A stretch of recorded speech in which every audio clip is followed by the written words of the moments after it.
പ്രോഗ്രാമിൽ വെച്ചിരിക്കുന്നത്. അതിലൊന്ന്, പ്രവാചകൻ ഉത്തമ മാതൃകയാണോ? 2, ഖുർആൻ കുറ്റമറ്റതാണോ? ഈ 2 ചോദ്യങ്ങൾക്കുമുള്ള ഉത്തരം നിങ്ങൾക്ക് തന്നെ പറയാം. നിങ്ങൾ ചോദ്യം ചോദിച്ചാൽ ഞാൻ ഉത്തരം പറയാം, ഞാൻ ചോദ്യം ചോദിച്ചാൽ നിങ്ങൾ ഉത്തരം പറയണം. അങ്ങനെ ഒരു ചോദ്യോത്തര പരിപാടിയാണ് ഉദ്ദേശിക്കുന്നത്. അല്ലാതെ ഒരാൾ തന്നെ ചോദിച്ച് വീണ്ടും വീണ്ടും മറ്റുള്ളവരുടെ അവസരം നഷ്ടപ്പെടുത്തുന്നതിന് വേണ്ടിയല്ല. ഒന്നാമത് സൗണ്ടിന് പ്രശ്നമുണ്ട്, ഒരുപാട് പ്രയാസങ്ങളുണ്ട്. എന്നാലും പലരും ഇങ്ങനെ വാട്സപ്പിലൊക്കെ കയറി വന്നിട്ട് ഒരുപാട് ചോദ്യങ്ങൾ ചോദിക്കുന്നുണ്ട്. അപ്പോൾ ഓരോരുത്തരോടും ചോദ്യങ്ങൾക്ക് ഉത്തരം നൽകാൻ വയ്യ. അതുകൊണ്ട് ഈ ചോദ്യം ശരിയല്ല എന്നൊരിക്കലും ഞാൻ പറയില്ല. എല്ലാ ചോദ്യങ്ങളും നമ്മുടെ മനസ്സിൽ നിന്ന് ഉരുത്തിരിയുന്നതാണ്. ആ ചോദ്യം ശരിയാണ്. അതല്ലെങ്കിൽ രണ്ടാമതൊന്ന് പറയാം, ഈ ഉത്തരം ഞാൻ പ്രതീക്ഷിച്ച ഉത്തരമല്ല. നിങ്ങൾ പ്രതീക്ഷിച്ച ഉത്തരം തന്നെ നൽകണം എന്ന് നിങ്ങൾ എന്നെ നിർബന്ധിക്കുന്നത് ശരിയല്ല. ആ ചോദ്യത്തിന്റെ ഉത്തരമാണ് ഞാൻ നൽകുന്നത്. നിങ്ങൾക്ക് പ്രമാണങ്ങൾ പരിശോധിക്കാം, അതല്ലെങ്കിൽ. അപ്പൊ ആ ചോദ്യത്തിനുള്ള ഉത്തരം അതല്ല. ഇനി പറയാം, നിങ്ങൾക്ക് ജാമിദക്ക് ഖുർആനെ കുറിച്ച് ഒന്നും അറിയില്ല, ജാമിദ കണ്ടം വഴി ഓടിയേ, നല്ലത്. അങ്ങനെ എല്ലാ തരത്തിലുമുള്ള ആളുകളെ അഡ്മിറ്റ് ചെയ്തിട്ട് തന്നെയാണ് നമ്മൾ തുടങ്ങിയിരിക്കുന്നത്. പിന്നെ പ്രകോപനപരമായി ഒരു പക്ഷേ ചില ആളുകൾ റിയാക്ട് ചെയ്തെന്നിരിക്കും. ഞാനും ചില സമയം അങ്ങനെ വൈകാരികമായിട്ട് റിയാക്ട് ചെയ്യാറുണ്ട്. ചിലപ്പോൾ മനുഷ്യനായി എന്നുള്ളത് കൊണ്ടായിരിക്കും, മാനുഷികമായിരിക്കും അത്തരം രീതികളൊക്കെ, അതുകൊണ്ടായിരിക്കും അങ്ങനെയെന്ന് വിചാരിക്കാം. പക്ഷേ അങ്ങനെയല്ല നമ്മൾ റിയാക്ട് ചെയ്യേണ്ടത് എന്ന് എനിക്കറിയാം. പലരും എന്നോട് പറയാറുണ്ട്, നിങ്ങളുടെ ആ ഒരു റിയാക്ഷൻ ശരിയല്ല. മനുഷ്യനല്ലേപ്പാ, നമ്മൾ സ്വാഭാവികമായും ആ രൂപത്തിൽ പ്രതികരിച്ചു പോകില്ലേ? ചില ആളുകൾ പ്രകോപിപ്പിക്കാൻ വേണ്ടി മാത്രം വിളിക്കും. അവർക്ക് ഇസ്ലാമിനെ കുറിച്ച് അറിവുണ്ടാവില്ല. ഖുർആനിനെ കുറിച്ച് അറിയാമോ, ഹദീസിനെ കുറിച്ച് അറിയാമോ? ഫസ്റ്റ് കോൾ ഉണ്ട്, നമുക്ക് കോൾ എടുക്കാം അല്ലേ?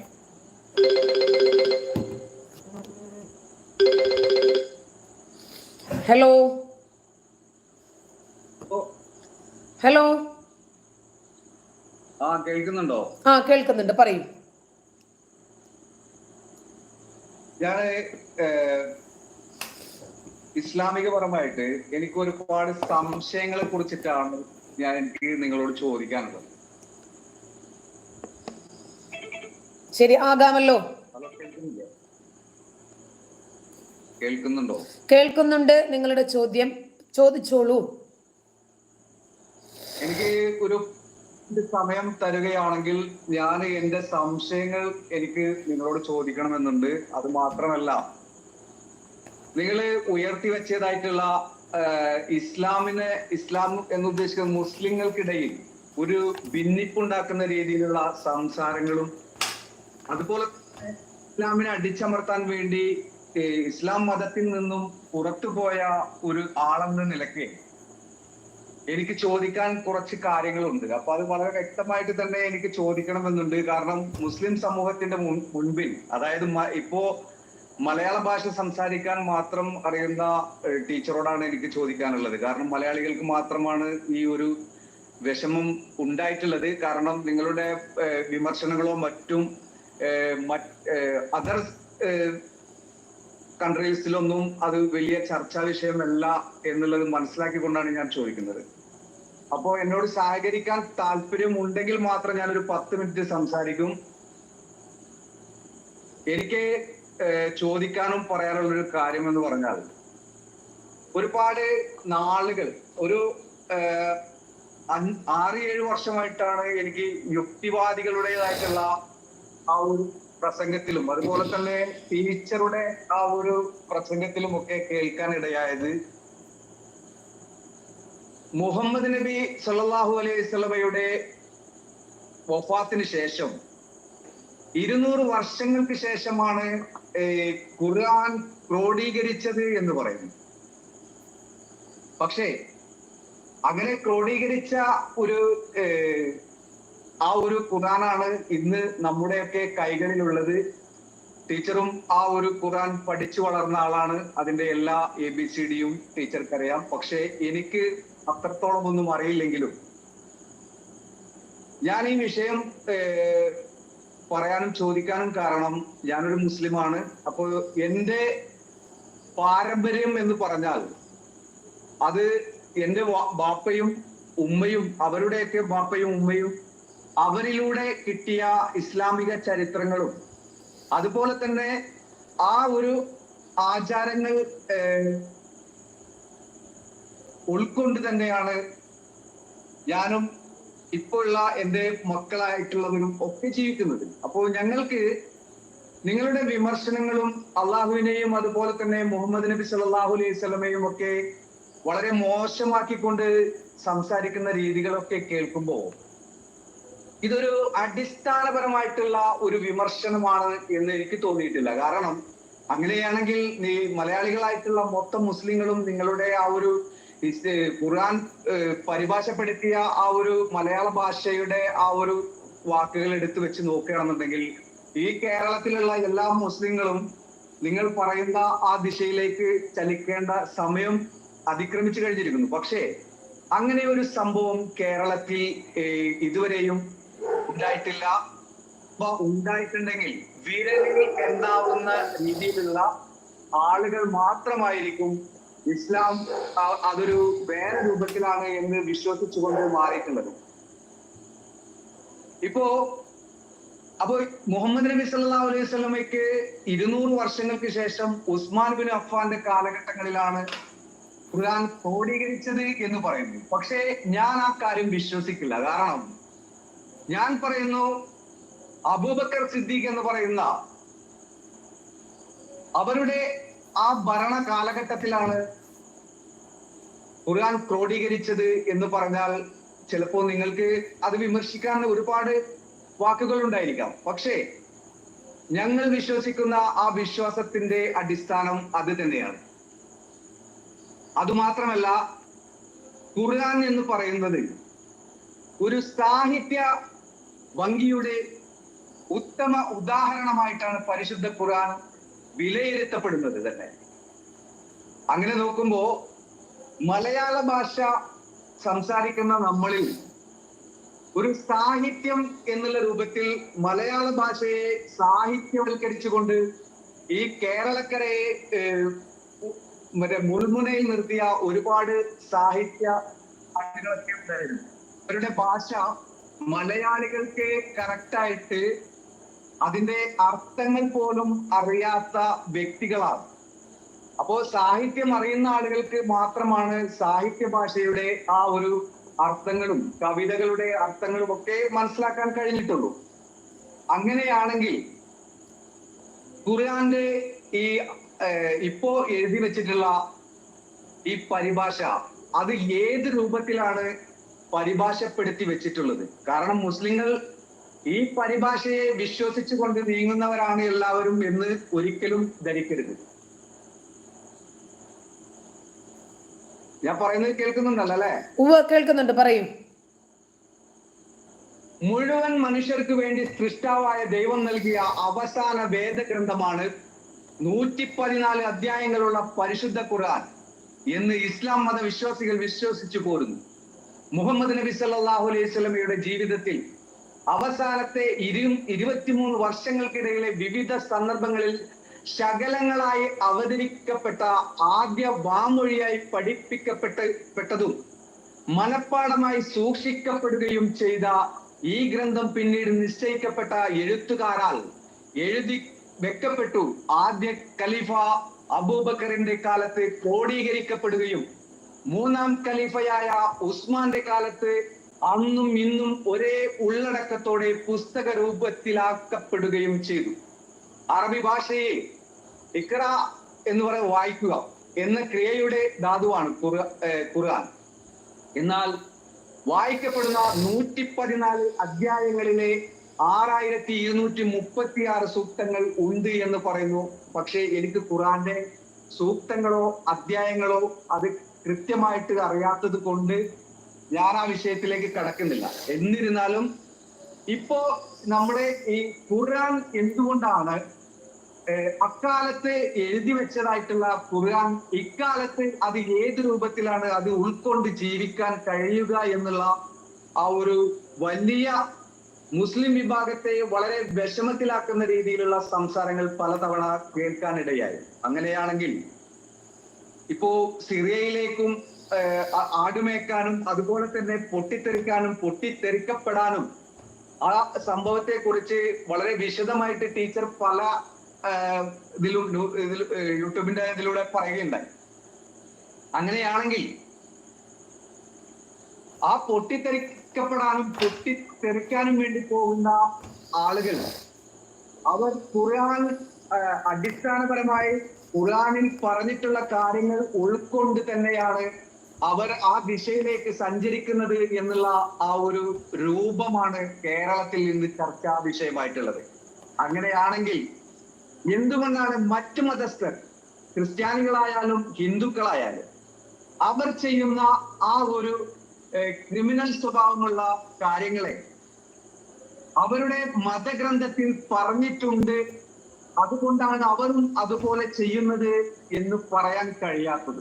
അവരുടെ മതഗ്രന്ഥത്തിൽ ചില ആളുകൾ പറയുന്നു, അങ്ങനെയുള്ള ഒരു അക്രമ സ്വഭാവമുള്ള ഗ്രന്ഥങ്ങളല്ല ഞങ്ങളുടെ കൈകളിലുള്ളത്. ഖുർആനിൽ പറയുന്നത് മറ്റേ അയൽവാസികളാണെങ്കിൽ അവര് തല ഒളിഞ്ഞിരുന്നു കൊണ്ട് വിച്ഛേദിക്കാനും കൈകാലുകൾ അടിച്ചൊടിക്കാനും അങ്ങനെയൊക്കെ പ്രോത്സാഹിപ്പിക്കുന്നുണ്ട് എന്ന് പറയുന്നു. ഈ സാഹിത്യപരമായിട്ട് എഴുതി വെച്ച ഖുർആന്റെ ആ ഒരു അർത്ഥം അറിഞ്ഞുകൊണ്ട് ഇപ്പൊ ഈ പരിഭാഷ ഏത് രൂപത്തിലാണ് എഴുതി വെച്ചിട്ടുള്ളത്? അത് മാത്രമല്ല, ഇത് വിശ്വസിച്ചു കൊണ്ടല്ല ഇവിടെയുള്ള മുസ്ലിങ്ങൾ ആ ഇസ്ലാം മത വിശ്വാസത്തിൽ തന്നെ ഇന്ത്യക്ക് ജീവിക്കുന്നത്. കാരണം ഞങ്ങളുടെയൊക്കെ പാരമ്പര്യം എന്ന് പറഞ്ഞാൽ ആദം നബി മുതലുള്ള ചരിത്രങ്ങൾ ഖുർആനിലൂടെ പഠിച്ചു മനസ്സിലാക്കിയ നമ്മുടെ മുൻഗാമികൾ പറഞ്ഞതനുസരിച്ചാണ് എന്നെ പോലെയുള്ള മുസ്ലിങ്ങൾ അത് വിശ്വസിച്ച് എന്റെ മതം സമാധാനത്തിന്റെയും സാഹോദര്യത്തിന്റെയും മതമാണെന്ന് വിശ്വസിച്ചുകൊണ്ട് ഉൾക്കൊണ്ട് ജീവിക്കുന്നത്. അപ്പൊ നമസ്കാരത്തിന്റെ കാര്യങ്ങൾ പറയും. നമസ്കാരം ഖുർആനിൽ പറഞ്ഞിട്ടുണ്ടോ എന്ന് ചോദിക്കുന്നുണ്ട്. അങ്ങനെ ഖുർആനിൽ നമസ്കാരത്തെ കുറിച്ച് പറഞ്ഞിട്ടില്ലെങ്കിലും നമ്മുടെ പാരമ്പര്യം അനുസരിച്ച് ഇപ്പോ ഖുർആൻ ജിബ്രീൽ അലൈഹിസ്സലാം മുഖാന്തരം അത് വഹി ഇറങ്ങി മുഹമ്മദ് നബിയിലൂടെ, മുഹമ്മദ് നബി അത് അബൂബക്കർ സിദ്ദീഖും അതുപോലെ തന്നെ അവരോട് ഒപ്പം നിന്നിരുന്ന ആളുകളുമായിട്ടൊക്കെ ഷെയർ ചെയ്ത് അവർ മനഃപ്പാടമാക്കി വെച്ച വിഷയങ്ങൾ അബൂബക്കർ സിദ്ദീഖിന്റെ കാലത്ത് തന്നെ ഖുർആൻ ക്രോഡീകരിക്കപ്പെട്ടിട്ടുണ്ട് എന്ന് വിശ്വസിക്കുന്ന ഇസ്ലാം മത വിശ്വാസികളാണ് കേരളത്തിലുള്ളത്. പിന്നെ എങ്ങനെയാണ് ഉസ്മാൻ ബിൻ അഫ്ഫാൻ, അതായത് മുഹമ്മദ് നബിക്കും 200 വർഷങ്ങൾക്ക് പിറകെ വന്ന ഉസ്മാൻ ബിൻ അഫ്ഫാനാണ് ഖുർആൻ ക്രോഡീകരിച്ചത്, അതുവരെ ഖുർആനെ കുറിച്ച് യാതൊരുവിധ അറിവും ഉണ്ടായിരുന്നില്ല എന്നുള്ള ഈ പച്ചക്കള്ളമായിട്ടുള്ള സംസാരങ്ങൾ അത് എവിടുന്നാണ് നിങ്ങൾക്കൊക്കെ കിട്ടിയത്? എങ്ങനെയാണ് ആ ഒരു വിഷയത്തെ നിങ്ങൾ പഠിച്ചുകൊണ്ട്, നിങ്ങൾ ഇസ്ലാം മത വിശ്വാസത്തിൽ നിന്നുകൊണ്ട് ഖുർആനും ഹദീസും ഒക്കെ മനഃപ്പാടമാക്കി വെച്ച് അവസാനം ഖുർആനെ വിമർശിക്കുകയും മുസ്ലിങ്ങളുടെ ഇടയിൽ ഒരു ഭിന്നിപ്പുണ്ടാക്കാൻ വേണ്ടി ശ്രമിക്കുകയും ചെയ്യുന്ന ആ ഒരു തന്ത്രപരമായിട്ടുള്ള നീക്കത്തെ ഏത് രീതിയിലാണ് ഞങ്ങൾ മനസ്സിലാക്കേണ്ടത്? അപ്പോ ഇവിടെ നടക്കുന്ന തീവ്രവാദ സ്വഭാവമുള്ള ആളുകളും നിങ്ങളുമൊക്കെ ഏത് രൂപത്തിലാണ് നിൽക്കുന്നത് എന്നുള്ളതിനെ കുറിച്ചാണ് എനിക്ക് നിങ്ങളോട് ചോദിക്കാനുള്ളത്. ഇനി നിങ്ങളുടെ മറുപടി കേൾക്കുക എന്നല്ലാതെ അതിനെ ഓപ്പറേറ്റ് ചെയ്ത് സംസാരിക്കാനുള്ള ഖുർആന്റെ അടിസ്ഥാനപരമായിട്ടുള്ള കാര്യങ്ങൾ വെച്ച് സംസാരിക്കാൻ അറിവില്ലെങ്കിലും ചില കാര്യങ്ങൾക്കൊക്കെ മറുപടി തരാൻ വളരെ പ്രാപ്തനായിട്ടുള്ള ഒരാൾ തന്നെയാണ് ഞാൻ എന്നുള്ള ആ ഒരു വിശ്വാസം എനിക്കുണ്ട്. അതുകൊണ്ടാണ് ഞാൻ ഈ ലൈവിൽ വന്ന് ഇപ്പോ കോൾ ചെയ്ത് നിങ്ങളോട് സംസാരിച്ചത്. അപ്പോ ഇങ്ങനെ ഒരു സംശയം എന്റെ മനസ്സിൽ കിടക്കുന്നത് കൊണ്ടാണ് ഞാൻ ഈ ചോദ്യം ചോദിച്ചിട്ടുള്ളത്. ഇനി ടീച്ചർക്ക് പറയാനുള്ളത് എന്താന്ന് വെച്ചാൽ പറയാം. എന്റെ പൊന്നാരയിക്ക, നിങ്ങളുടെ ഉള്ളിലുള്ള സംശയങ്ങളാണ് നിങ്ങൾ ചോദിച്ചത്. വളരെ സന്തോഷം. ഞാൻ ഇനി വളരെ ചെറിയ ഒരു ചോദ്യം നിങ്ങളോട് ചോദിക്കാൻ ആഗ്രഹിക്കുന്നു. ഒരുപാട് കൊണിഷ്ടായതോ നിങ്ങളെ ബുദ്ധിമുട്ടിപ്പിക്കുന്നതോ ആയ ഒരു ചോദ്യവുമല്ല. ഞാനിനി പ്രേക്ഷകരോട് പറയട്ടെ, ഞങ്ങൾ ഒരിക്കലും പരസ്പരം ഈ ആശയം പറഞ്ഞു കോർക്കാറില്ല. രണ്ടുപേരും അവനവന്റെ ആശയങ്ങളുമായി മുന്നോട്ട് പോകുന്നു എന്നുള്ളതല്ലാതെ. ചിലപ്പോൾ ഒരു പക്ഷെ അദ്ദേഹത്തിന് കോമൺ ആയിട്ട് ചോദിക്കാനുള്ള ചോദ്യം, അദ്ദേഹത്തോട് പലരും ചോദിച്ചിട്ടുള്ള ചോദ്യം, അദ്ദേഹത്തിന്റെ സംശയങ്ങൾ ഒക്കെ ചോദിക്കട്ടെ. അപ്പോ താങ്കൾ പറയുന്നത് ഇന്നത്തെ ഈ ഖുർആൻ പരിഭാഷകൾ മുഴുവനും തെറ്റാണ് എന്നാണോ പറയുന്നത്? അതെ, തെറ്റ് തന്നെയാണ്. കാരണം ഞാനൊക്കെ മദ്രസയിൽ പഠിച്ച സമയത്തൊന്നും ഈ ഒരു പരിഭാഷ ഉൾക്കൊണ്ടിട്ടല്ല പഠിച്ചിട്ടുള്ളത്. കാരണം അത് തെറ്റാണെന്ന് മനസ്സിലാക്കിക്കൊണ്ടായിരിക്കാം ഞങ്ങളെയൊക്കെ പഠിപ്പിച്ച ഉസ്താദന്മാർ അവർ ഒരുപാട് ദീർഘവീക്ഷണമുള്ള ആളുകളായി കൊണ്ടായിരിക്കാം ചിലപ്പോ ആ വിഷയങ്ങളെ കുറിച്ച് ഞങ്ങളെ പഠിപ്പിക്കാതെ തന്നെ ഇരുന്നത്. ശരി, ഇന്നത്തെ ഖുർആൻ പരിഭാഷകളെല്ലാം തെറ്റാണ്, അതൊന്നും താങ്കൾ അംഗീകരിക്കുന്നില്ല, ശരിയല്ലേ? ഇത് മലയാള പരിഭാഷ അത് ഒരിക്കലും വിശ്വസിക്കാൻ കഴിയാത്ത വിധത്തിലാണ് എഴുതി വെച്ചിട്ടുള്ളത് എന്ന് മനസ്സിലാക്കിക്കൊണ്ട് തന്നെയാണ് അത് വിശ്വസിക്കാൻ കഴിയാത്തത്. ശരി, ഓക്കെ, ശരി, റൈറ്റ്, ശരി, നിങ്ങളുടെ ഉത്തരമായി കഴിഞ്ഞു. ഖുർആൻ പരിഭാഷകളൊന്നും നിങ്ങൾ അംഗീകരിക്കുന്നില്ല, ഹദീസുകൾ അംഗീകരിക്കുന്നുണ്ടോ? ഹദീസുകൾ അംഗീകരിക്കുന്നുണ്ട്. കാരണം ഇവിടെ ഞാൻ പറയുന്നത് അതായത് കേരളത്തിലുള്ള കാര്യമാണ് ഞാൻ പറയുന്നത്. മലയാളത്തിൽ എഴുതി വെച്ചിട്ടുള്ള പരിഭാഷ അതിൽ ഒരുപാട് കൈക്കടത്തലുകൾ ഉണ്ടായിട്ടുണ്ട് എന്ന് മനസ്സിലാക്കുന്ന വിമർശനങ്ങൾ ഉയർന്നു വന്നത് കൊണ്ടാണ് എനിക്കത് മനസ്സിലായത്. ഓക്കെ, ചോദ്യങ്ങൾക്ക് ഉത്തരമായി കഴിഞ്ഞു, ചോദ്യങ്ങൾക്ക് ഉത്തരമായി കഴിഞ്ഞു. ഇനിയും ചോദിക്കട്ടെ, ഈ ഖുർആൻ ശരിയായ ഖുർആൻ ആണെന്നും ജിബ്രീൽ മുഖേന മുഹമ്മദ് നബിക്ക് വഹി ലഭിച്ചതാണെന്നും താങ്കൾ വിശ്വസിക്കുന്നുണ്ടോ? തീർച്ചയായിട്ടും വിശ്വസിക്കുന്നുണ്ട്. ശരി, എന്താണ് അതിന്റെ മാനദണ്ഡം? മാനദണ്ഡം എന്ന് പറഞ്ഞാൽ അതാ ഞാൻ പറഞ്ഞത്, ഇസ്ലാമികപരമായിട്ട് നിങ്ങൾ ചോദിക്കുന്ന ആ വ്യത്യസ്തമായിട്ടുള്ള ഭാഷകൾ ഉപയോഗിച്ച് ചോദിച്ചു കഴിഞ്ഞാൽ മലയാളമാണിത്, വേറെ ഒരു ഭാഷയുമല്ല, പച്ച മലയാളമാണ് ചോദിച്ചത്. നിങ്ങൾ പറഞ്ഞത് നിങ്ങൾ പറഞ്ഞത് മൊത്തം ഞാൻ കേട്ടല്ലോ, ഇനി ഞാൻ പറഞ്ഞത് നിങ്ങളും കൂടി കേൾക്കൂ. നിങ്ങൾ പറഞ്ഞത് ഞാൻ ചോദിക്കുന്ന ചോദ്യത്തിനു മറുപടി പറയാൻ നിങ്ങൾ പര്യാപ്തനാണ്, അതിനുള്ള അറിവ് നേടിയ പാരമ്പര്യ വിശ്വാസിയാണ് നിങ്ങൾ എന്നാണ് നിങ്ങൾ പറഞ്ഞത്. അതനുസരിച്ചിട്ടാണ് എൻ്റെ ചോദ്യം. ഇന്നത്തെ ഈ ഖുർആൻ ജിബ്രീൽ മുഖേന മുഹമ്മദ് നബിക്ക് ലഭിച്ചതാണ് എന്ന് നിങ്ങൾ വിശ്വസിക്കുന്നുണ്ട് എന്നാണ് നിങ്ങൾ പറഞ്ഞത്. അതിന്റെ മാനദണ്ഡം എന്താണ് എന്നാണ് എൻ്റെ ചോദ്യം. ഇത് മുഹമ്മദ് നബിക്ക് ലഭിച്ചതാണ് എന്നുള്ളതിന്റെ ഉറപ്പെന്താണ്? അതാണ് ഞാൻ പറഞ്ഞത്. ഇപ്പോ നിങ്ങള് മറ്റേ വിമർശനങ്ങളിലൂടെ പറഞ്ഞിരുന്നു മുഹമ്മദ് നബി കാണാത്ത ഖുർആൻ, അബൂബക്കർ സിദ്ദീഖ് കാണാത്ത ഖുർആൻ എന്നൊക്കെ പറയുന്നു. അപ്പൊ 200 വർഷങ്ങൾ എന്ന് പറഞ്ഞു കഴിഞ്ഞാല് ഇപ്പോ ഈ കാലഘട്ടത്തിലാണ് ഖുർആൻ അവതരിക്കപ്പെട്ടത് എന്നുണ്ടെങ്കിൽ നമ്മുടെയൊക്കെ 200 വർഷങ്ങൾക്ക് ശേഷമാണ് പിന്നീട് അതിനുശേഷമുള്ള മനുഷ്യന്മാർ ഇതിനെ കുറിച്ച് അറിയുക. ചോദ്യം അതല്ല സുഹൃത്തെ, ഞാൻ ചോദിച്ചത് അതൊന്നുമല്ല. ഇത് ജിബ്രീൽ മുഖേന മുഹമ്മദിന് ലഭിച്ച അള്ളാഹുവിന്റെ ദൈവിക ബോധനമാണ് എന്ന് താങ്കൾ വിശ്വസിക്കുന്നു എന്ന് പറഞ്ഞു. അത് എങ്ങനെ വിശ്വസിക്കും എന്നതാണ് എൻ്റെ ചോദ്യം.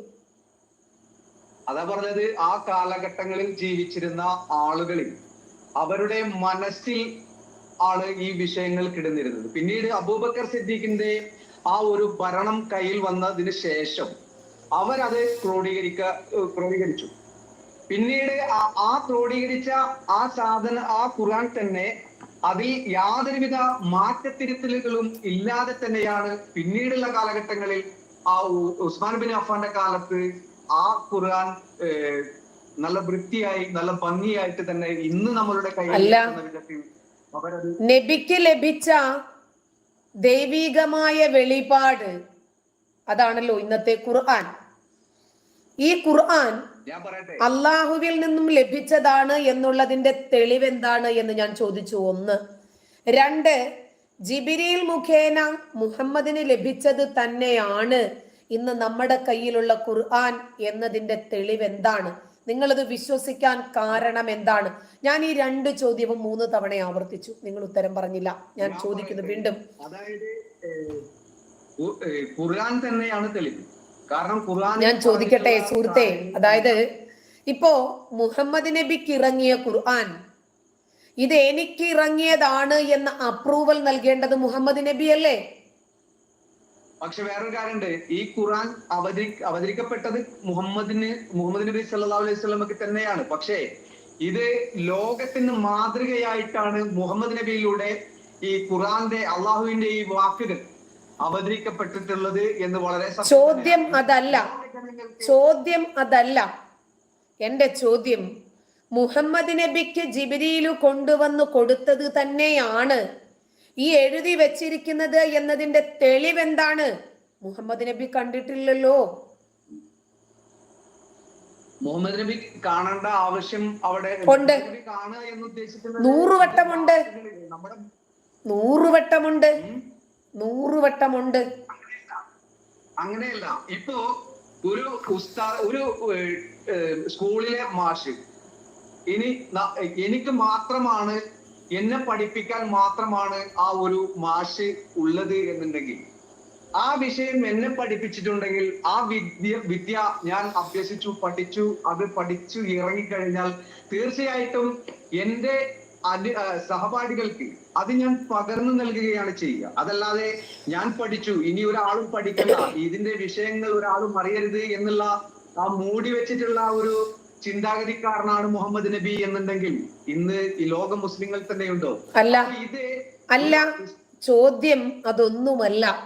നിങ്ങൾ ചോദ്യത്തിലേക്കല്ല ഉത്തരവുമായി വരുന്നത്. നമ്മളൊരു പാഠഭാഗം പഠിച്ച് അത് മറ്റുള്ളവരെ പഠിപ്പിക്കുന്നത്ര ലാഘവത്തോടെയല്ല ലോക ജനങ്ങൾക്ക് മുഴുവനും കാരുണ്യമായും മാർഗദർശനമായും അള്ളാഹു അയച്ചിരിക്കുന്ന ഒരു ദൈവിക ഗ്രന്ഥം. അതിൻ്റെ ഒരു വള്ളിക്കോ പുള്ളിക്കോ പോലും വ്യത്യാസമില്ലാതെ മനുഷ്യ ലോക അവസാനം വരെയുള്ള ജനങ്ങൾക്ക് നിലനിർത്തി കൊടുക്കാൻ ബാധ്യതപ്പെട്ട ഒരു ഗ്രന്ഥത്തിൽ മനുഷ്യൻ കേൾക്കുമ്പോൾ, കേട്ടെഴുതുമ്പോൾ, കേട്ടു പറയുമ്പോൾ വ്യത്യാസങ്ങൾ ഉണ്ടാകുമല്ലോ. അതുണ്ടാകാൻ പാടില്ലല്ലോ. കുറ്റമറ്റ രൂപത്തിലല്ലേ അള്ളാഹു ഗ്രന്ഥം ഇറക്കിയിരിക്കുന്നത്. അങ്ങനെ വരുമ്പോ ഇതിനകത്ത് മുഹമ്മദ് നബി കേട്ടു എന്നത് ശരി. നമ്മളിപ്പോ ഒരു കാര്യം കേട്ടു, കുറച്ച് കാര്യങ്ങൾ കേൾക്കുന്നു, മറ്റൊരാളോട് പറയുമ്പോൾ അത് മാറാം മറിയാം, കൂടാം കുറയാം, പദങ്ങൾ അങ്ങോട്ടും ഇങ്ങോട്ടും മാറാം തിരിയാം, അതിന്റെ നാനാർത്ഥങ്ങൾ വരാം, പര്യായങ്ങൾ വരാം. ഇത് നിക്ക് സുഹൃത്തെ, ഇതിപ്പോ അങ്ങനെ പറ്റില്ലല്ലോ. അള്ളാഹു ഇറക്കിയ ഗ്രന്ഥം അതേ രൂപത്തിൽ മാറ്റമില്ലാതെ, തിരുത്തലുകളില്ലാതെ, കുത്തും കോമയ്ക്കും പോലും വ്യത്യാസമില്ലാതെ ലോക ജനങ്ങൾക്ക് മുഴുവനും മാർഗദർശനമായി നിലനിൽക്കേണ്ടുന്ന ഗ്രന്ഥം ഇത് മുഹമ്മദ് നബിക്കാണ് ഇറങ്ങിയത്. ഇത് എഴുതി കഴിയുമ്പോൾ മുഹമ്മദ് നബിയാണ് ഇതിന്റെ അപ്രൂവൽ നൽകേണ്ടത്. അത് മുഹമ്മദ് നബി കണ്ടിട്ടില്ല എന്ന് പറയുമ്പോൾ ഇത് നബിക്കാണ് ഇറങ്ങിയത് എന്നുള്ളതിന് എന്താണ് തെളിവ്? നബിക്ക് ഇറങ്ങിയ ഗ്രന്ഥമാണ് ഈ ഖുർആൻ എന്നുള്ളതിന് എന്താണ് തെളിവ്? മുഹമ്മദ് നബിക്ക് അവതരിക്കപ്പെട്ടിട്ടുള്ളത് തന്നെയാണ് ഖുർആൻ. അല്ല, അത് നിങ്ങൾ പറഞ്ഞാൽ പോരാ, നമുക്ക് ആധികാരികമായ തെളിവാണ് വേണ്ടത്. ആധികാരികമായിട്ടുള്ള തെളിവ് ഞാൻ പറഞ്ഞില്ലേ, എനിക്ക് ഖുർആന്റെ എല്ലാ അർത്ഥങ്ങളും എനിക്ക് അറിഞ്ഞിട്ട് പറയുന്നതല്ല. പാരമ്പര്യമായിട്ട് എന്റെ ഉപ്പയും ഉമ്മയും അതുപോലെ തന്നെ അവരുടെ ഉപ്പയും ഉമ്മയും ഒക്കെ പറഞ്ഞിട്ടുള്ള ആ ഒരു പാഠമാണ് ഞങ്ങളുടെയൊക്കെ മനസ്സുകളിലൂടെ ഓടുന്നത്. അപ്പോ ഞാനൊക്കെ ചിന്തിച്ചു വെക്കുന്ന ഒരു കാര്യം എന്ന് പറഞ്ഞാൽ ഇസ്ലാം സമാധാനത്തിന്റെ മതം തന്നെയാണ് എന്ന് തന്നെയാണ്. അപ്പൊ ആദ്യകാലം ഇപ്പൊ അങ്ങനെ പറയുമ്പോ ചിലപ്പോ നിങ്ങൾ പറഞ്ഞേക്കാം, അങ്ങനെയാണെങ്കിൽ ഈ കാലഘട്ടത്തിൽ നടക്കുന്ന മറ്റേ എന്താ പറയാ തീവ്രവാദവും മറ്റുള്ളതിനെ കുറിച്ചും നിങ്ങൾ പറയാം. ഇപ്പോ ഖുർആന്റെ ആ ഒരു ആദ്യ കാലഘട്ടങ്ങളിൽ തന്നെ ഒരുപാട് അക്കാലത്ത് ജീവിച്ചിരുന്ന സാധാരണക്കാരായിട്ടുള്ള ആളുകൾക്ക് ഒരുപാട് ക്രൂരതകൾ അനുഭവിക്കേണ്ടി വന്നു. അവരെയൊക്കെ മോചിപ്പിച്ചുകൊണ്ടാണ് ആ ഇസ്ലാമിക ആ ഒരു ഭരണം തന്നെ അവിടെ സൃഷ്ടിക്കുന്നത് തന്നെ എന്ന് നിങ്ങൾ ഈ പറയുന്നതെല്ലാം പരസ്പര വിരുദ്ധമാണ്. നിങ്ങൾ പറയുന്നതിൽ നിന്ന് തന്നെ നിങ്ങൾ പറയുന്നതിന്റെ ഉത്തരവുമുണ്ട്. ഒന്നാമതായി പറഞ്ഞു, ഖുർആന്റെ അർത്ഥങ്ങളെല്ലാം എനിക്കറിയില്ല, ഈ ഖുർആൻ സമാധാനത്തിന്റെ ഗ്രന്ഥമാണ് എന്ന് പറഞ്ഞു. ഇപ്പോ ഒരു കപ്പ് കോഫി ഉണ്ട് എൻ്റെ കയ്യിൽ, ഇത് നല്ല കടുപ്പമുള്ളതാണ്, അത്യാവശ്യം മധുരമുള്ളതാണ് എന്നൊരാൾ പറഞ്ഞാൽ അയാൾ ഇത് കുടിച്ചു നോക്കിയിട്ടില്ല. എന്നിട്ട് അയാൾ പറയാണ്, ഞാൻ കുടിച്ചൊന്നും നോക്കിയിട്ടില്ല, പക്ഷേ ഇത് അത്യാവശ്യം മധുരമുള്ളതാണ്, കടുപ്പമുള്ളതാണ്, സ്ട്രോങ് ആണ്. ആക്ച്വലി ഇത് കൂൾ കോഫിയാ, ഇത് ചൂടുള്ളതല്ല, പിന്നെ ഞാൻ മധുരം കഴിക്കില്ല, ഇത് വിത്തൗട്ട് കോഫിയാണ്.